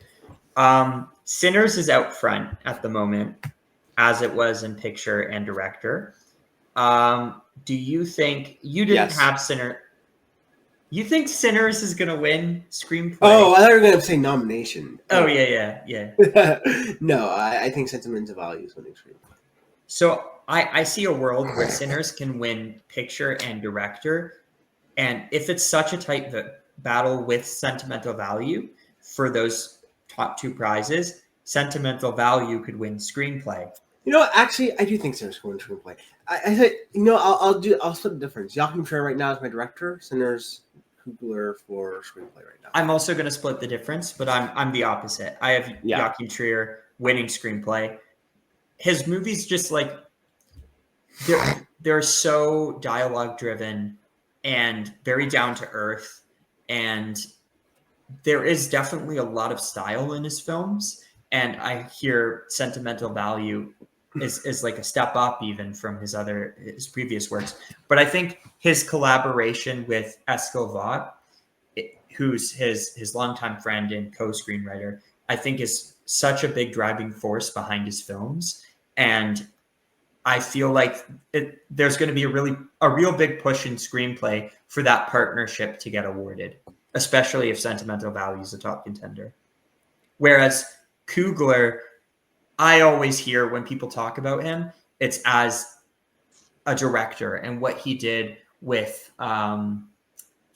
the uh, music scene, right? And the IMAX cameras, and like, for example, Oppenheimer was a really well written film, but it did not win screenplay. It lost to American Fiction, which was not even close to winning Best Picture. You're making a So good case. I do think Sinners Ryan is Coogler's so a similar. original, though. It is, but Ryan Coogler is a similar kind of filmmaker to Nolan, where it's it's so grand and big and epic, and a lot of it is about the visual scope. And the screenplay is great and it's super original. But I think if you handed that screenplay to another filmmaker, it wouldn't be nearly the same movie. Whereas Sentimental Value, or at least Joachim Trier's films, they're so driven by the screenplay that it's like that is the driving force behind the film more so than the directing. Whereas I think with Coogler, it's the directing more so than the screenplay. And it's such an action-packed film. There's like lots of sequences without any dialogue as well. And I know dialogue's not all screenplay, but still. Yeah. I'm still giving Sinners number one for a screenplay, but Well, I made my case. I'm going to put it at, I might put it at number 3 because we have Jake Helly. I think Baumbach is so overdue for a screenplay Oscar. He's never won an Oscar before. He got pretty close with Marriage Story and with Barbie, I would say. And now he's back with Jake Helly, which, testing really well. I feel like this is going to be one of the most beloved films of the year. And he's just like a screenwriter. Like he's someone that, he's a great filmmaker, but the driving force behind his films is really the screenwriting. First, he did not get close with Marriage Story or Barbie. It was 3 in both of those years. Hollywood and Parasite was above it, and obviously American Fiction and Oppenheimer were above Barbie there. But he is overdue. We'll just see how commended Netflix is. I'm wondering if we're overestimating the commendant of Netflix here. I do think Frankenstein is the sauce, but yeah, it was just an accident. No, I'm sorry. Yeah, I think that's a lone director. Okay, Marty Supreme for sure. I think that's. I see my last 2 right here: Marty Supreme and After the Hunt. Yeah, but what about Rental Family? What? No, I have to drop something. What am I gonna drop? Oh my god, dude, I can't drop any of this. Well, I'm gonna be honest. Yeah. I think there is an obvious choice. Do you want to take the gander of what we should drop? You think it's Rental Family I should drop? No. That to keep Rental Family. Do you think what we should do? You want to guess what I think we should drop? Jay Kelly. No, After the Hunt. Yeah, but the thing is, the After the Hunt screenplay has been. I've read the After the Hunt screenplay. I can send you the After the Hunt screenplay. I'll send it to you after this. Do you think? But that's just like hard. What's its? So its package is going to be picture, 3 actors, and score. Okay, you're right. That's so weird. Maybe Marty. I don't know. Marty Supreme. I don't know. No. I can't have Rental Family and director and not screenplay. It's a stacked category. You're right. Yeah, I don't know. Goodbye, Sinners. True. Truthfully, honestly, this would be a good chance to explain the odds and to play the odds a little bit, since we know Sinners is getting in. You know what? I am going to drop Sinners for now. That doesn't make any sense. That doesn't make any Wait, sense. do you actually not think Sinners is getting in, or are you just playing odds? No, I'm kind of playing the odds here. I think Okay. maybe I should just drop After the Hunt. No, just drop Sinners. Sinners Okay. would be the smarter thing to drop. We'll drop Sinners for now, and obviously it's going to get in. But you know what? Let's play the odds. What would your 5 be, Kyle? Very similar to this, except I would just take out Rental Family for Sinners. Fair. So the exact same as you. I think this is so competitive. They're going to add a 6th nomination. They're gonna go full Critics' Choice. Yeah. I don't know what to take out. So you know what? I'm just going to say bye to Sinners for now because that's obvious, and I'm going to keep my odds. And I know that's a cop out, but super bet. All right. Well, that was our predictions for. Oh, Let us know below if you agree or not. Did you want to go through some of these? Nothing else has a chance. All right. Nothing else has a chance. Well, yes. Thank you for watching. And subscribing. Subscribe. Yeah. Tell us if you agree. Tell us if you disagree. We are. What's a funny joke that we can end on? We love Brendan Fraser, and that's why I'm predicting Rental Family. We just love Brendan Fraser. Yeah. Okay. Well, exciting. Are you still good for time? Yeah. All right, let's do it. I have all the time in the world. All right, so we are back. And a third time. Can you believe it? Third time. Now we're talking about the acting categories, which are some of the most fun to predict, I would say. Would you agree, Kyle? Isn't actress the best race every year? Every year. It usually is. It usually is always like a 2 or 3 horse race, whereas like actor for whatever reason is usually more clear. There's always twists and turns. Who could have predicted Fernanda Torres coming out of nowhere? I know. Who could have predicted To Leslie magically getting a nomination? But Andrea Riseborough.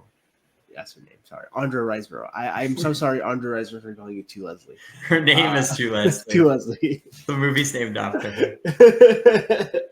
Exactly. But this is a fun year. There's so many contenders that I think we're going to have a lot to talk about. And this is always a fun. These are fun races to play, like the narrative game, and talk about these actors who have been around for a really long time and are finally getting recognition and stuff like that. So, yeah, should we get into Best Actors? At number 1 here, Gold Derby has Renate Reinsve, who broke out a couple of years ago with Worst Person in the World, which was a great performance. She's done a couple roles here and there in Armand and A Different Man last year, and now she's back with Joachim Trier for Sentimental Value. She's also, did you know she's dating Ingmar Bergman's grandson? Oh, the director of Armand. Yeah, apparently. That's a shame because I was supposed to marry her. So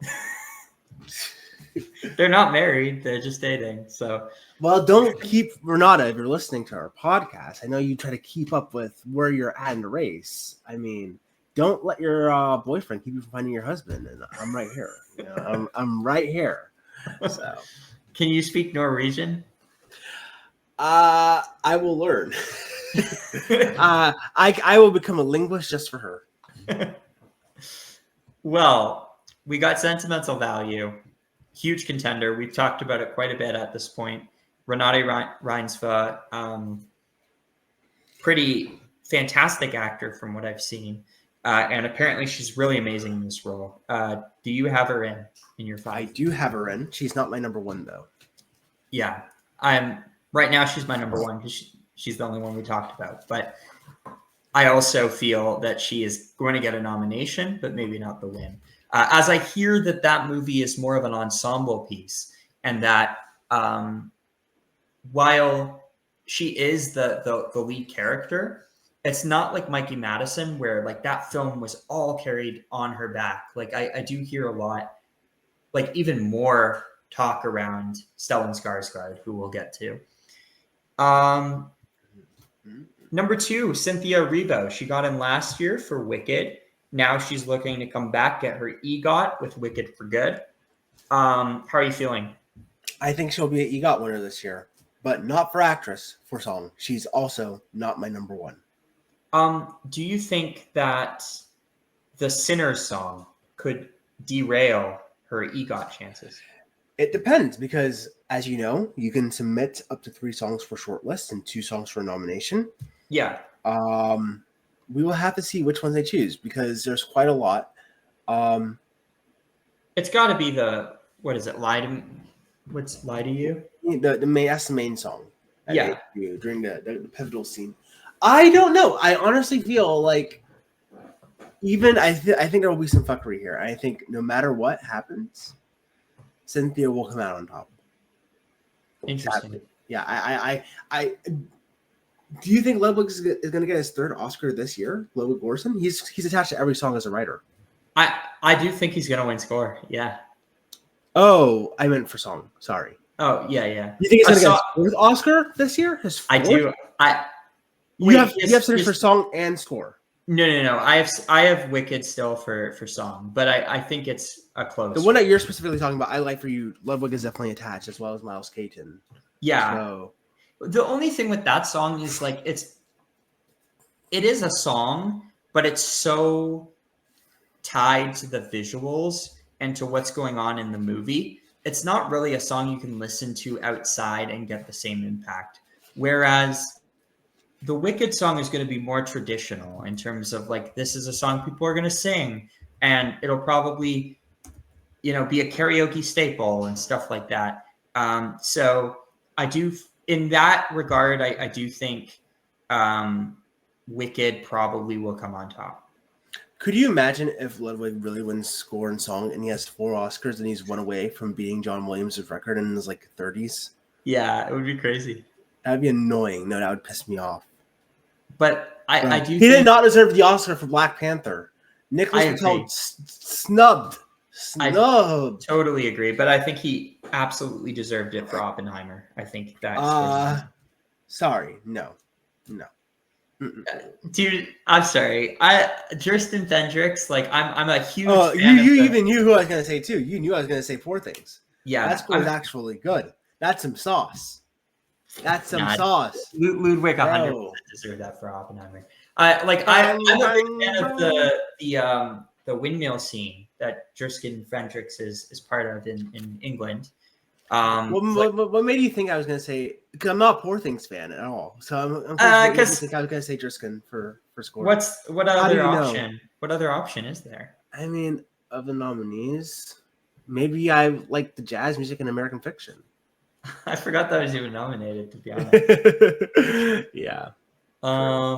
Yeah. I just want to make a note because my actual true number 1 is still Amanda Seyfried for Anne Lee, but we're not going to talk about her today. So yeah, I am fully on the Anne Lee train. If Anne Lee comes out swinging and it gets bought and it's another brutalist situation, I think we have that role is designed to win. It's going to be a huge performance, and she's pretty respected, especially for her singing and acting. And she's combining that here again. Yeah, I'm very excited to see what she does. Jessie Buckley, Hamnet, beloved actress. Already nominated before for Lost Daughter a few years ago. She's on the up and up, I would say. I don't think she's going to win for this like some people do, but I do think even if the film underperforms, isn't as beloved as people hope, this is the kind of performance that the Academy loves to award. It's going to be big. It's going to be centered mostly on her shoulders. Very, very sad as well. Very sad. Lots of close-ups apparently right on her face. So yeah. Do you have Jessie in? She is in my 5. Nice. I'd love to see her win at some point. I don't think she's quite there yet, but win. She's the kind of actress where I'm like, yeah, she's going to get an Oscar in the next 10 years. Here we go. All right. Here we go. Whoop. There we go. Oh, you knew I was gonna say number one. Okay. You know me too well, Tristan. You know me too well. Yeah. Here's the thing. This is why I didn't want to drop After the Hunt because I do think this is going to be a pretty major contender here. Julia Roberts is maybe the biggest movie star of the 90s of her generation, at least the biggest, like on the actress side. She is like so beloved and someone who, anytime she was in one of those rom-coms, she was pulling audiences in, right? And yeah, she, actually, I'm going to yeah, tell you a funny. I'm going to say a very funny story. yeah, I recommended my very, very, very. I have a very when I say conservative, I mean like a Christian sense, where like they don't like anything that's sexually promiscuous. But yeah. I have a very, very conservative Christian family, and I was telling them about Nora, and the only way I could get them to watch it was to pitch it like it's like Pretty Woman, the Julia Roberts movie. Everyone loves Julia, and they all love Julia Roberts. They're like, oh, I Yeah. love Julia Roberts. They watch and they hate me for it, but I'm based. I'm based. That's crazy. Yeah, I think. Yeah, who doesn't like Julia Roberts? She's Everyone like loves Julia Roberts. she's a really popular actress, and she does like a lot of the films that she was in back like in the 90s and the 2000s when she was actively in a lot of movies were rom-coms. But she's proven that she's an incredible actress. Like she doesn't have a ton of like super risky roles, but I think everyone respects her. And I think people are really looking forward to her taking a role like this with a filmmaker like Luca, because I was it's actually going to quite really challenge her. surprised that Erin Brockovich, her previous Oscar-winning performance, did not make a New York Times 2000 best movies of the 21st century list. Yeah, because that's a pretty beloved movie. People love Yeah. that. Yeah. But I'm no, a I think surprised. there's going to be a crave to really celebrate Julia Roberts this award season. So, And she hasn't been active in a like. I mean, I guess she had the movie with George Clooney, and she did Ben is Back a couple years ago. But like, this is her first like big movie since August Osage County, I would say. and honestly, I truly believe she will be trading off critics' prizes with Renata. Mm-hmm. When we get to the critics group stage of this, She could be sweeping. This could be with the I role. I definitely think there's going to be enough critics groups that go Renata's way. Or Maybe. unless you're talking about major awards. Uh, I a think she little could sweep the both. major awards, but I don't think she'll sweep the critics groups. It's not going to be like an Ariana DeBose situation or like a Daniel, Maybe or not. Divine Joy Randolph. I just think that she is like this is the kind of role and she's the kind of actress that is going to be able to just like deliver a crazy powerhouse performance that um is kind of undeniable. And like it seems like a very intellectual movie, but also one that's very gripping and entertaining. um a lot of comparisons to Tar. Do you think this is going to be like that kind of performance? No. Kate Blanchett, I think is in a little bit of another level, Yeah. but not to. I She's in. loved her in Borderlands. I think Kate Blanchett's in another level than most actors. Like I think she's someone who will get a third. I think, whereas Julia Roberts, I think, is going to get in that second two-time club. She's that. But yeah, fifth year they have Jennifer I Lawrence. honestly think Kate Blanchett could be a Katharine Hepburn and get a fourth, Tristan. It's possible. I think if anyone does it, it's Kate Blanchett, Meryl Streep, or Daniel Day-Lewis. I think are the three that I see right now. I think we could also maybe even make an argument for the person under Jennifer Lawrence that we'll talk about after we do our Die My Love conversation. Or Jennifer Lawrence. I think Jennifer Lawrence is going to get a second. I think Emma Stone's more likely, but to get, but yeah, Jennifer Lawrence, Die My Love. This is interesting because the reception at Cannes was amazing for this. Amazing for her performance. And within reason, I do think there's definitely a pathway to a win for this. I think you're right. I think there's a pathway for a win. I don't know if Mubi can pull it off. Yeah. It just doesn't, even like something like a substance where I was a substance doubter for a long time. There was like a clear narrative behind everything. I don't know if that will unite as clearly for Jennifer Lawrence in this movie. What do you think? But do you see what I just did there? Yeah, you moved her above Jessie Buckley. I did. Uh yeah, I think they paid $23 million for this movie that has no chance of really getting any other nominations. I mean, maybe if it has like a second win, but even people who love Lynn Ramsey, like that, the Cannes crowd is the Lynn Ramsey crowd. And this wasn't one of the most beloved movies at Cannes. So I think it's done in most other categories.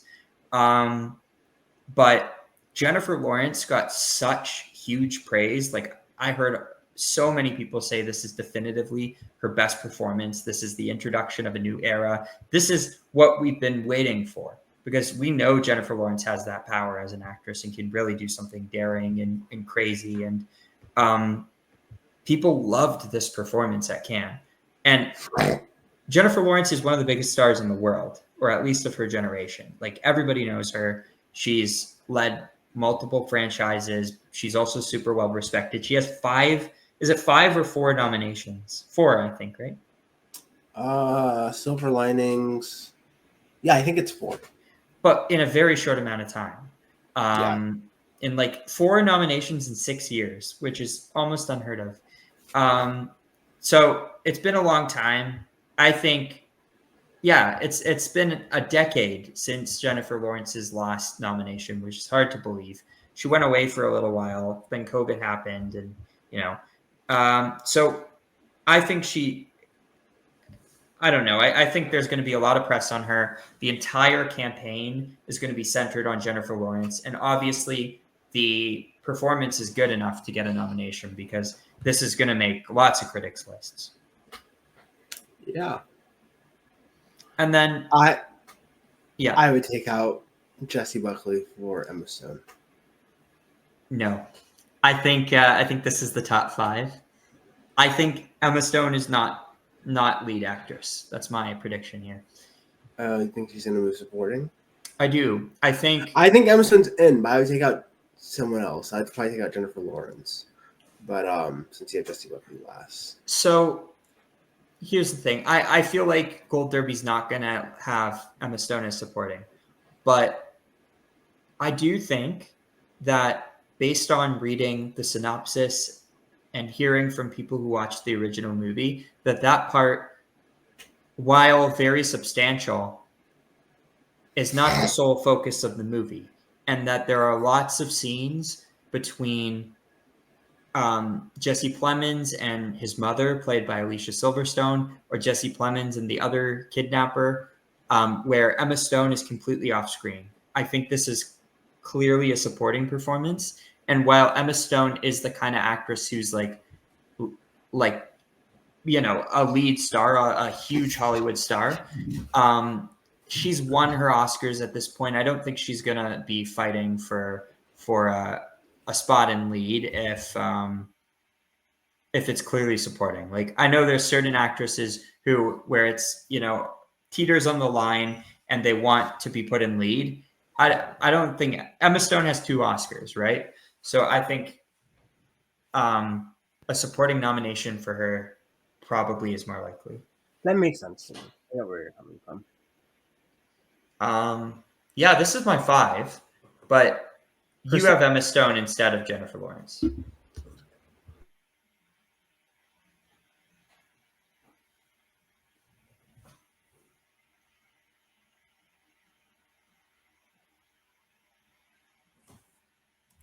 I can't hear you. Hello. You're back. Okay. Sorry, yes. I do have Emma Stone instead of Jennifer Lawrence. I just don't know. I don't have faith in the movie. I'm sorry. I'm still a doubter. I'm still a substance doubter. I'm looking at my hair right now. I'm thinking my hairline's actually receding. No, I don't think so. Are you sure? Yeah. Doesn't look receding at all. Okay. You're good. I don't. Why does my forehead look so big? It's the camera angle. Renata Reinsville will never marry me if I'm balding. Should I keep this in? Yeah, you can keep it in. I don't know. I just don't believe Jennifer Lawrence. I'm sorry. I don't believe it. I don't believe it, guys. I hope we get like a Fab Five thing where Jennifer Lawrence doesn't get nominated, so she can present to Emma Stone when she does get nominated. I think they're both going to get nominated, just in different categories. Base. All right, let's kind of go down quickly here. Emma McKay is possible. Why this is clearly supporting. I don't know why Emma Stone. Yeah. Emily Blunt. I don't believe that. Rose Byrne is definitely possible. Sundance Hype was there. Jennifer Lopez is possible. Tessa Thompson's possible. But Jennifer Lopez would be supporting as well, from what I hear. Yeah. Okay. Tessa's possible, but it depends on the quality of the movie. That's premiering at TIFF officially, so we're gonna see that. Dakota's not happening. Olivia's not happening. Kate Hudson's not happening. Well, yeah. Kate Blanchett This is not a deep field, to be honest, because I don't believe Emma Stone is lead. So this is like, for me, clearly the top five. Nothing. Rose Byrne I could see, and then I do think the ones that are really like fighting for those spots are in movies without distribution, like Sydney Sweeney for Christy Martin, or Amanda Seyfried for Anne Lee. Those I think are really going to be in the conversation. Where's Anne Hathaway for Mother Mary? That has A24. But that's also not confirmed for this year. Like people are nervous that that's not coming out. Also, there are reports that movie's a mess, so I'm not sure what's happening with it. Oh. Always has a source. Tristan always has a source. I'm reading like rumors, right? So a lot of this could end up not being true. So I wouldn't trust me. Yeah, that's my 5. Kyle, your 5 is the same except Emma instead of Jennifer. I actually have Anne Lee. True. What's her name? But instead of Jennifer. But yeah, pretty much. All right, let's move on to lead actor. Where at number 1 on Gold Derby, Jeremy. Wow, I did not expect that. Jeremy Allen White for Springsteen, Deliver Me from Nowhere. He's playing Bruce Springsteen. He's a big awards favorite on the TV side with The Bear. I don't know. I think he'll get nominated. I didn't see him in that trailer as Bruce Springsteen, to be honest. I always saw Jeremy Allen White, and it didn't feel like a full transformation. So I'm a little skeptical about this stuff. Yeah, I don't. He'll get in, but I don't know how. Probably won't be my personal 5. Yeah, is what I'm gonna say. Scroll down. Then we have Michael B. Jordan for Sinners. He's low on my 5. He's in, but he's low on my 5. Wait a minute. You said you're not sure about Jeremy Allen White yet. You have Deliver Me from Jeremy Allen White is definitely getting nominated. Oh, he just won't be my personal 5. Oh, you mean in terms of your my personal 5 in a year will not be Jeremy Allen White. Yeah, maybe I'll love the movie. Who knows? I think he will. Yeah, I think he's going to be nominated. But Michael B. Jordan, I think, is missable. I think he'll constantly be in that conversation, but I don't know. It's tough because he obviously is a big reason as to why that movie was so financially successful. He's a huge movie star, and Sinners proved that. And I do think that, there are a lot of movies recently, Twinless and Mickey 17, like where the lead actor is playing 2 characters. And that's kind of a thing that's happening a lot right now. And Michael B. Jordan like knocked that out of the park and did a really great job creating 2 distinctly different characters. So actually, you're totally right, because that also happens in like Superman. That also happens in a lot of movies lately. It's crazy. A lot of dual role movies. Yeah. Interesting. Yeah. Timothy, I think we're both pretty strong on, right? Yeah. I think he's when competitive. I would agree. Yeah. Just based on where he is in his career, He already has 2 previous Oscars. He was so close with A Complete Unknown. He won the SAG. He's right there. And if this I want to is, be one of the greats. I want to be like Michael Phelps, my fuel, Viola Davis. yeah, he's a movie star. He's super acclaimed. He's been around long enough. I think it's time for him to get his Oscar. I This think would be the A24 perfect push for time. him. Yeah. Yeah. Leo, for One Battle After Another, I think he's missable. He's missable, but I would add him in right now over Jordan. I'm gonna have Jordan higher. I think what I guess I understand. I don't know. I think Leo just like he's picking really great roles, but I feel like the performances that he's churning out are, while they're really good, they don't seem like they're fully challenging him. But I don't know that he's Leonardo DiCaprio. He could definitely get nominated. Then we have number Clooney. 3. Clooney's number 3. Actually, No, he's number 3. Jeremy's more likely, but Clooney's number 3. Clooney's in. Clooney is an awesome actor. I really like him.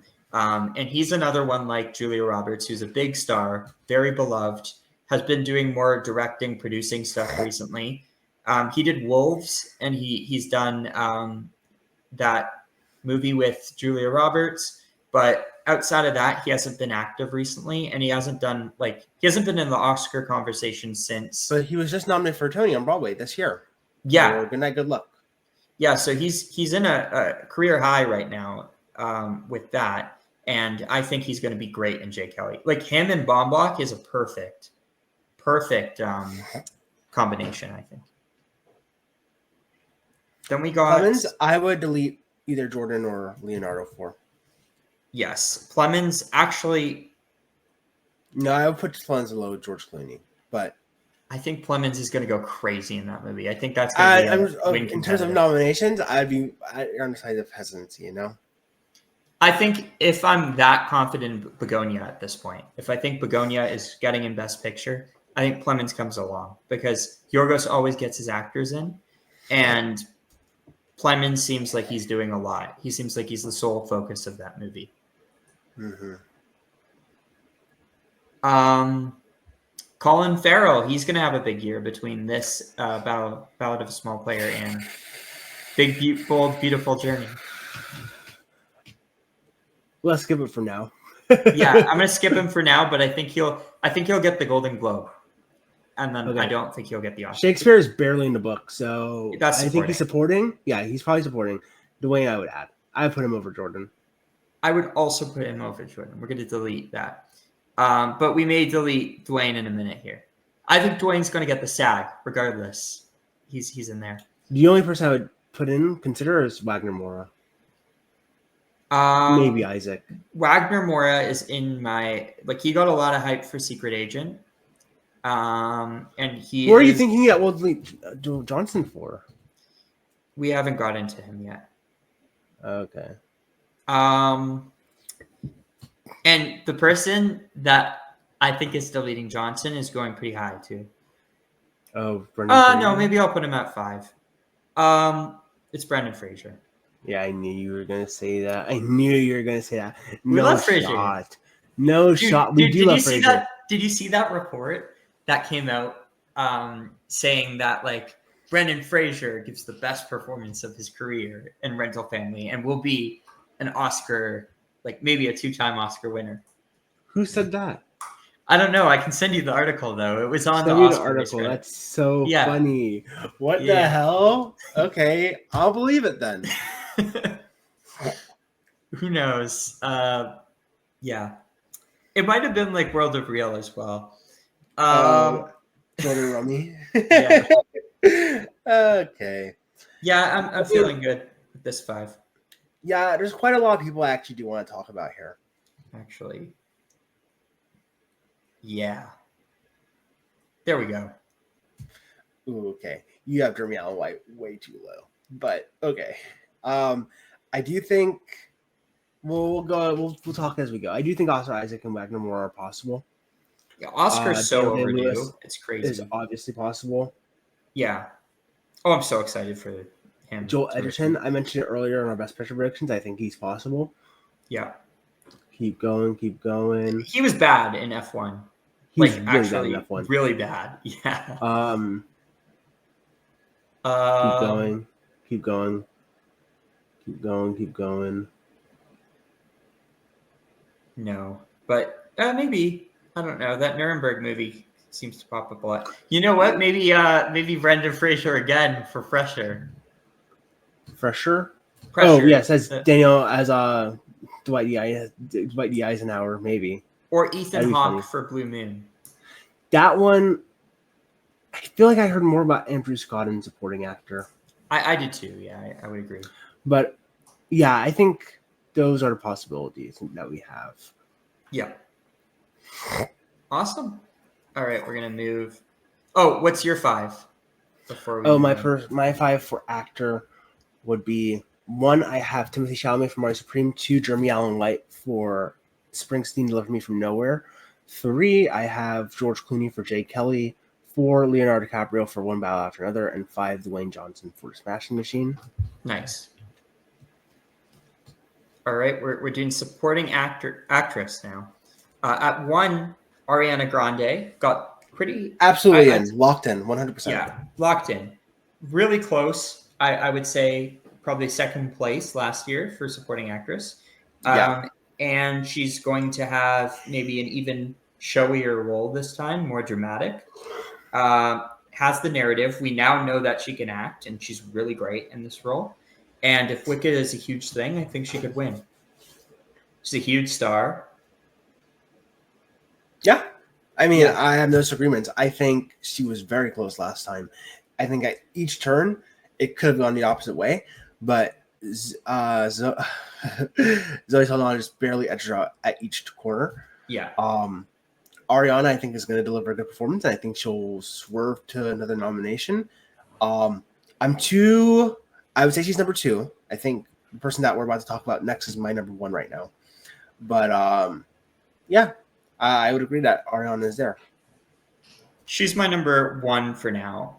My number 2 would be Elle Fanning, who I've been a huge fan of for a really long time. Really happy to see her finally break into the awards conversation because she's been passed up way too many times. I feel like Elle Fanning's been a great actress since like 2016, with like the 20th Century Women year and Neon Demon. She did great work on The Great. She was in the conversation last year for A Complete Unknown, and now she's finally, I think, really going to break in with Sentimental Value. Totally agree. I think we were in agreement last year that Elle Fanning was deserving of a nomination for A Complete Unknown. I thought she was the best performance in that movie. Agreed. I think that's probably a hot take. I think most people would probably side with like Monica or Sean. Timothy, but I'm glad that we both agreed that Elle Fanning was the best. She didn't have any of the technical stuff with the singing, but I felt like she was the emotional core of that movie. I found the most easily able to connect with her character. Yeah, I think it's due to her performance. So I'm really supportive of this. I hope she gets in. And right now I'm predicting her pretty high up. Yeah. Number 3 on here, they have Tiana Taylor for One Battle After Another. She would have been my number 2 in 2023 for 1001. I thought she was incredible in that movie. And she's someone who wasn't even really in the acting space. She was actually, did you know? Okay, a musician? So she was on Kanye West's label. Oh, she's on Good Music? Yeah, and she was one of the 5 in the Good Music Summer in like 2018. She was one of the that's 5. A great album. Yeah, she was one of the 5 albums. Like her album was part of that Good Music Summer thing. Yeah. So, and then she was a model as well. I think she was mostly known for that before singing. Okay, can I tell you another funny story? My mom has been glazing this Tyler Perry movie called Straw that came on Netflix maybe a month ago. Yeah. Every day, my mom never gets excited for any movies, but every day she's asked me to watch Straw. Every single day. When I finally watched it, it was just turned out to be like Tyler Perry poverty porn, and Yeah. Tiana Taylor's in that movie. So my mom is definitely aware of Tiana Taylor, and she's definitely a fan of Tiana Taylor. But she probably thinks she should get supporting actress for Straw, not for One Battle After Another. You never know. She could get it for Straw. For Straw, Netflix movie, Netflix in a campaigner. I have a story. I was Please. predicting the Jazzman's Blues from Tyler Perry early on in the season in 2022. Absolutely not. That movie was. Before I saw it, before anyone saw it, I was like, Tyler Perry, he's coming for his Oscar. Yeah. Do you have Tiana I would Taylor? actually. I would love to. I would love to go time travel to the 2009 Oscar season with Precious and see Tyler Perry as a producer on the Oscar campaign. Yeah. Yeah. Sorry. No, Tiana Taylor is not in my personal 5 right now. Is she? Hold on. Give me a second. Let me look at my. No, she is not in my personal 5 right now. I feel like I'm going to take her out, but let's keep going. Because from what I've heard from like test screenings and stuff, her part, while she's really good in it, that character maybe isn't as like crucial or has as much depth as a lot of people would have liked. But those are just rumors, so you never know. Wanmi Mosaku for Sinners. No. Yeah, I'm gonna say no as well. I actually think Haley Steinfeld is more likely. Inga Ibsdottir Lilius I do for. have her in.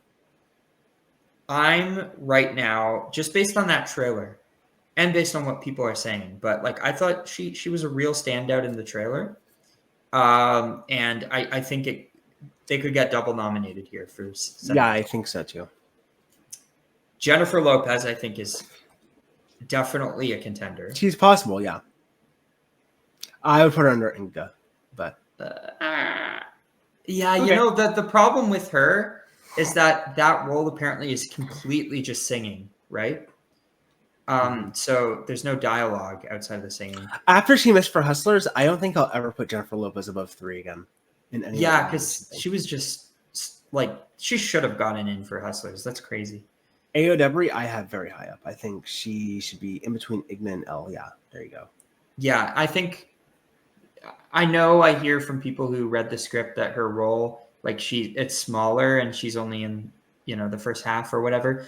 But I think like Ayo Debris is a big name at this point. She's becoming a huge star. Like people love her.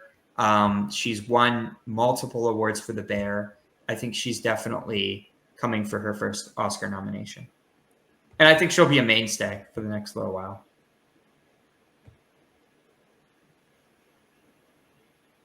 What do you think, Kyle? A mainstay? That seems like I don't know. That seems maybe a little too much. I don't know how much her. To be honest, I don't know if I can predict her career trajectory. I don't know where she goes next after The Bear and after this film career, because I feel like honestly she's kind of getting to a level of maybe overexposure. Like I remember in 2022 she was like what in like 5 movies, like Bottoms, the Teenage Mutant Ninja Turtles movies, plus The Bear. Yeah. And I feel like she's taking a step back. She's playing it smart. I think she has a good team, but I just don't know what she does next. I feel like Opus was a big flop. I think it was a big hit to her career. I think the season 4 and season 3 of The Bear were not received super well. Opus was supposed to be like the big moment as a leading star, and that didn't work. So I just don't know where she goes next from here. I think this is a good move to get like kind of an awardsy type package. I think this could do a lot of well. Honestly, I would never. I hate seeing young actors do this, but I actually do think what she needs to do is tie herself to a franchise. I think she needs to hop onto like a Marvel movie. Yeah, that ass. I think that would be the best thing for her career at this point. Do the Florence Pugh thing where like Florence Pugh is giving a really really good performance in a Marvel movie. All right, then we have Gwyneth Paltrow come back, Oscar winner, someone who's maybe a little controversial for her Goop brand. I think she's absolutely got to consider her. Yeah, I think this is going to be a pretty major role. And and I think there's going to be a big narrative around her. Honestly, I think what could harm it is her on the campaign trail, because she's a wild card. I feel like she could say some crazy stuff. I don't know. Like even like she's already started with the like, oh, why do we have what is it called? Like consent, like intimacy coordinators. Oh yes. Yeah. Which that's just a crazy thing to say. She's like, yeah, we don't need them. So yeah, but for now, I'm going to put her at 4. I think she's going to have a major role. And then there's Laura Dern, who I'm not sure what her role is going to be like, but she won for the previous Noah Baumbach collaboration. You definitely have to consider her. You do, because she won just like 6 years ago for Marriage Story, and this is a collaboration with Noah Baumbach again. I think she'll always give a good performance. I think she still, I'm going to be honest, for me, she still has the stink of the sun on it. What? She was in The Sun? You don't remember that? I remember that. No, to me, she doesn't have the stink of the sun. I think she does. I think maybe Jackman does, but I don't even remember her in that movie. Okay. Never mind then. I mean, we'll consider her, but I wouldn't put her into my 5 at this point. Yeah. Yeah, I'm gonna leave her out because I feel like that's gonna be more focused on the 2 male characters, Jay Kelly and whoever Adam Sandler's playing. I should put Emma Stone in, but not for Eddington, for Begonia, but she's not here. I'm gonna pretend this is Begonia. Anyone else? Glenn Close, I think, is possible. Maybe Glenn she could Close win. is definitely possible. I think Tilda is possible. I think you always have to consider her. Regina Hall, I would entertain. Yeah, I would enter. A lot of people really like her. Mary Yamamoto, I think, is possible, but the closer we get to the premiere of that, the more I hear about the supporting actor than I do about her. Ferguson, I think, is in a maybe not. I don't know. She's never struck me as like an Academy Award actress, but she's kind of reminds me of Emily Blunt, and so she could end up getting into that the race at some point. But I don't think it's for this movie. Steinfeld, I think, should be way higher. I think she's possible. Yeah, okay. She's a previous nominee. Yeah, okay. Emma Watson. I want to talk about her for a minute.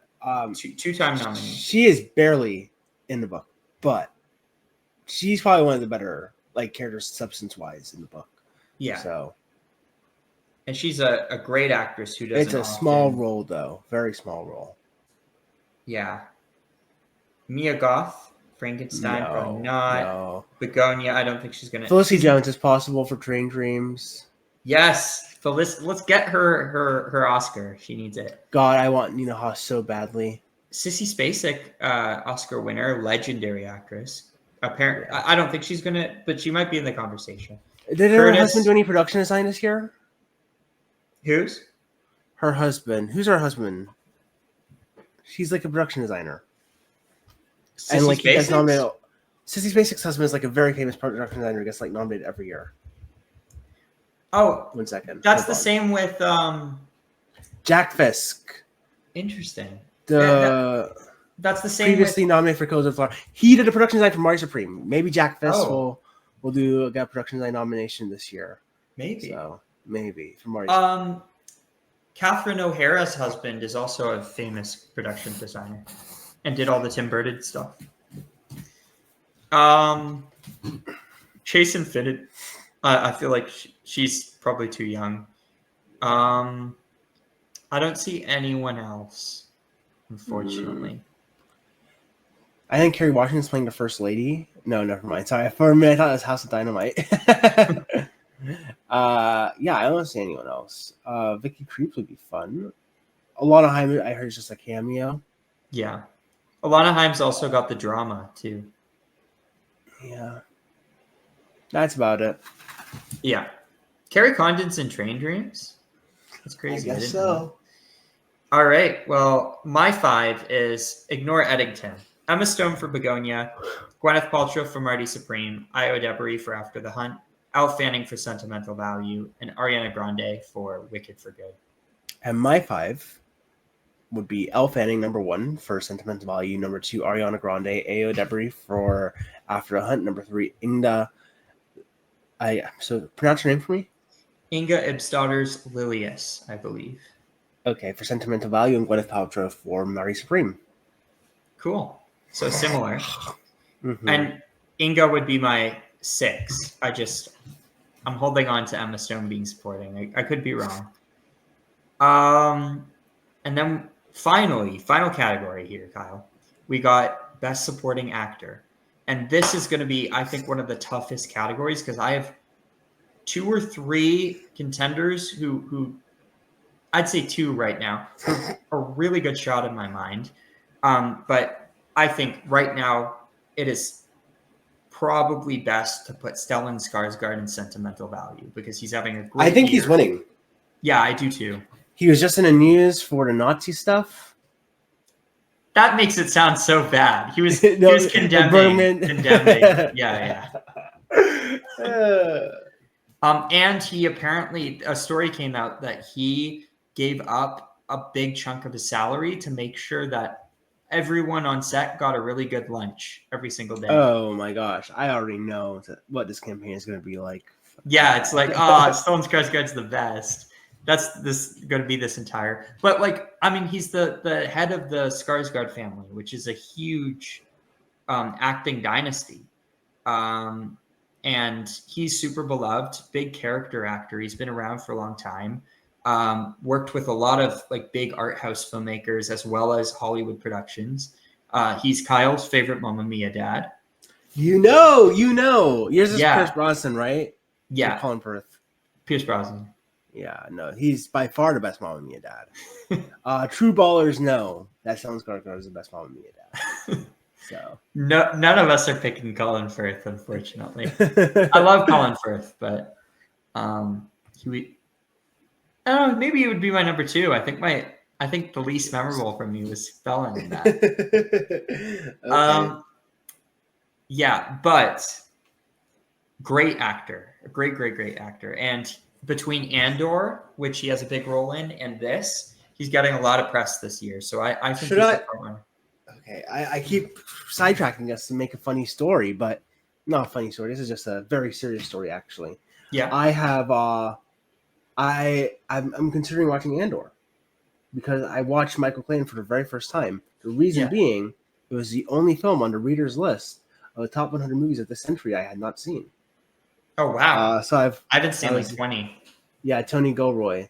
So should I watch Andor? Is Andor good? Should I watch it? I haven't seen it, but I've heard great things. I heard the first season's good and the second season's outstanding. Okay. Yeah.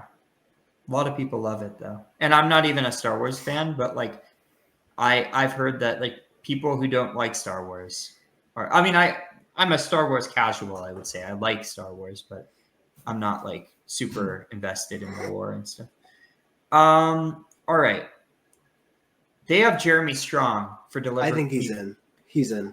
I think he's definitely in the conversation, and he could be in the 5, but I would not have him this close to the number 1 spot. I'm not that confident in him. I think he's in the 5.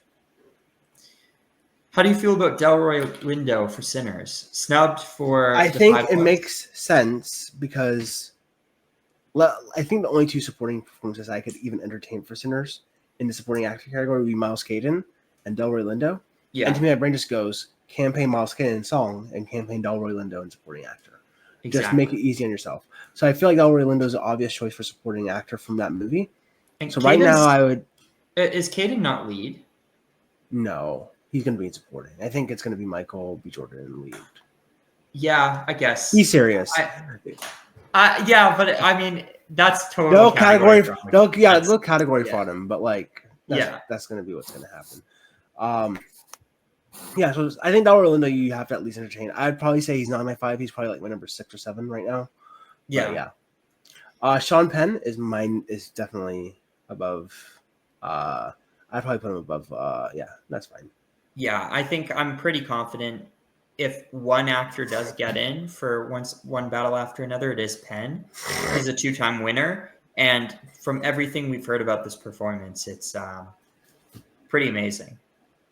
And like I can't pretty wait for her huge. to hear like a Russia-Ukraine speech at one of the award ceremonies. Yeah, he's definitely very passionate about Okay, that. Tristan, let me ask you a question. I always ask this.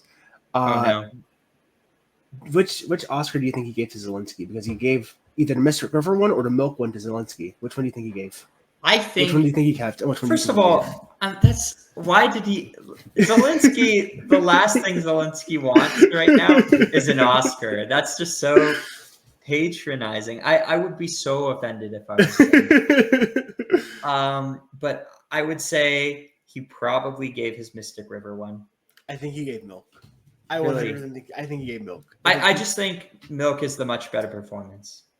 Yeah, of the I think you just always would keep your first Oscar. So I think he would probably keep Mystic Maybe. River. Yeah.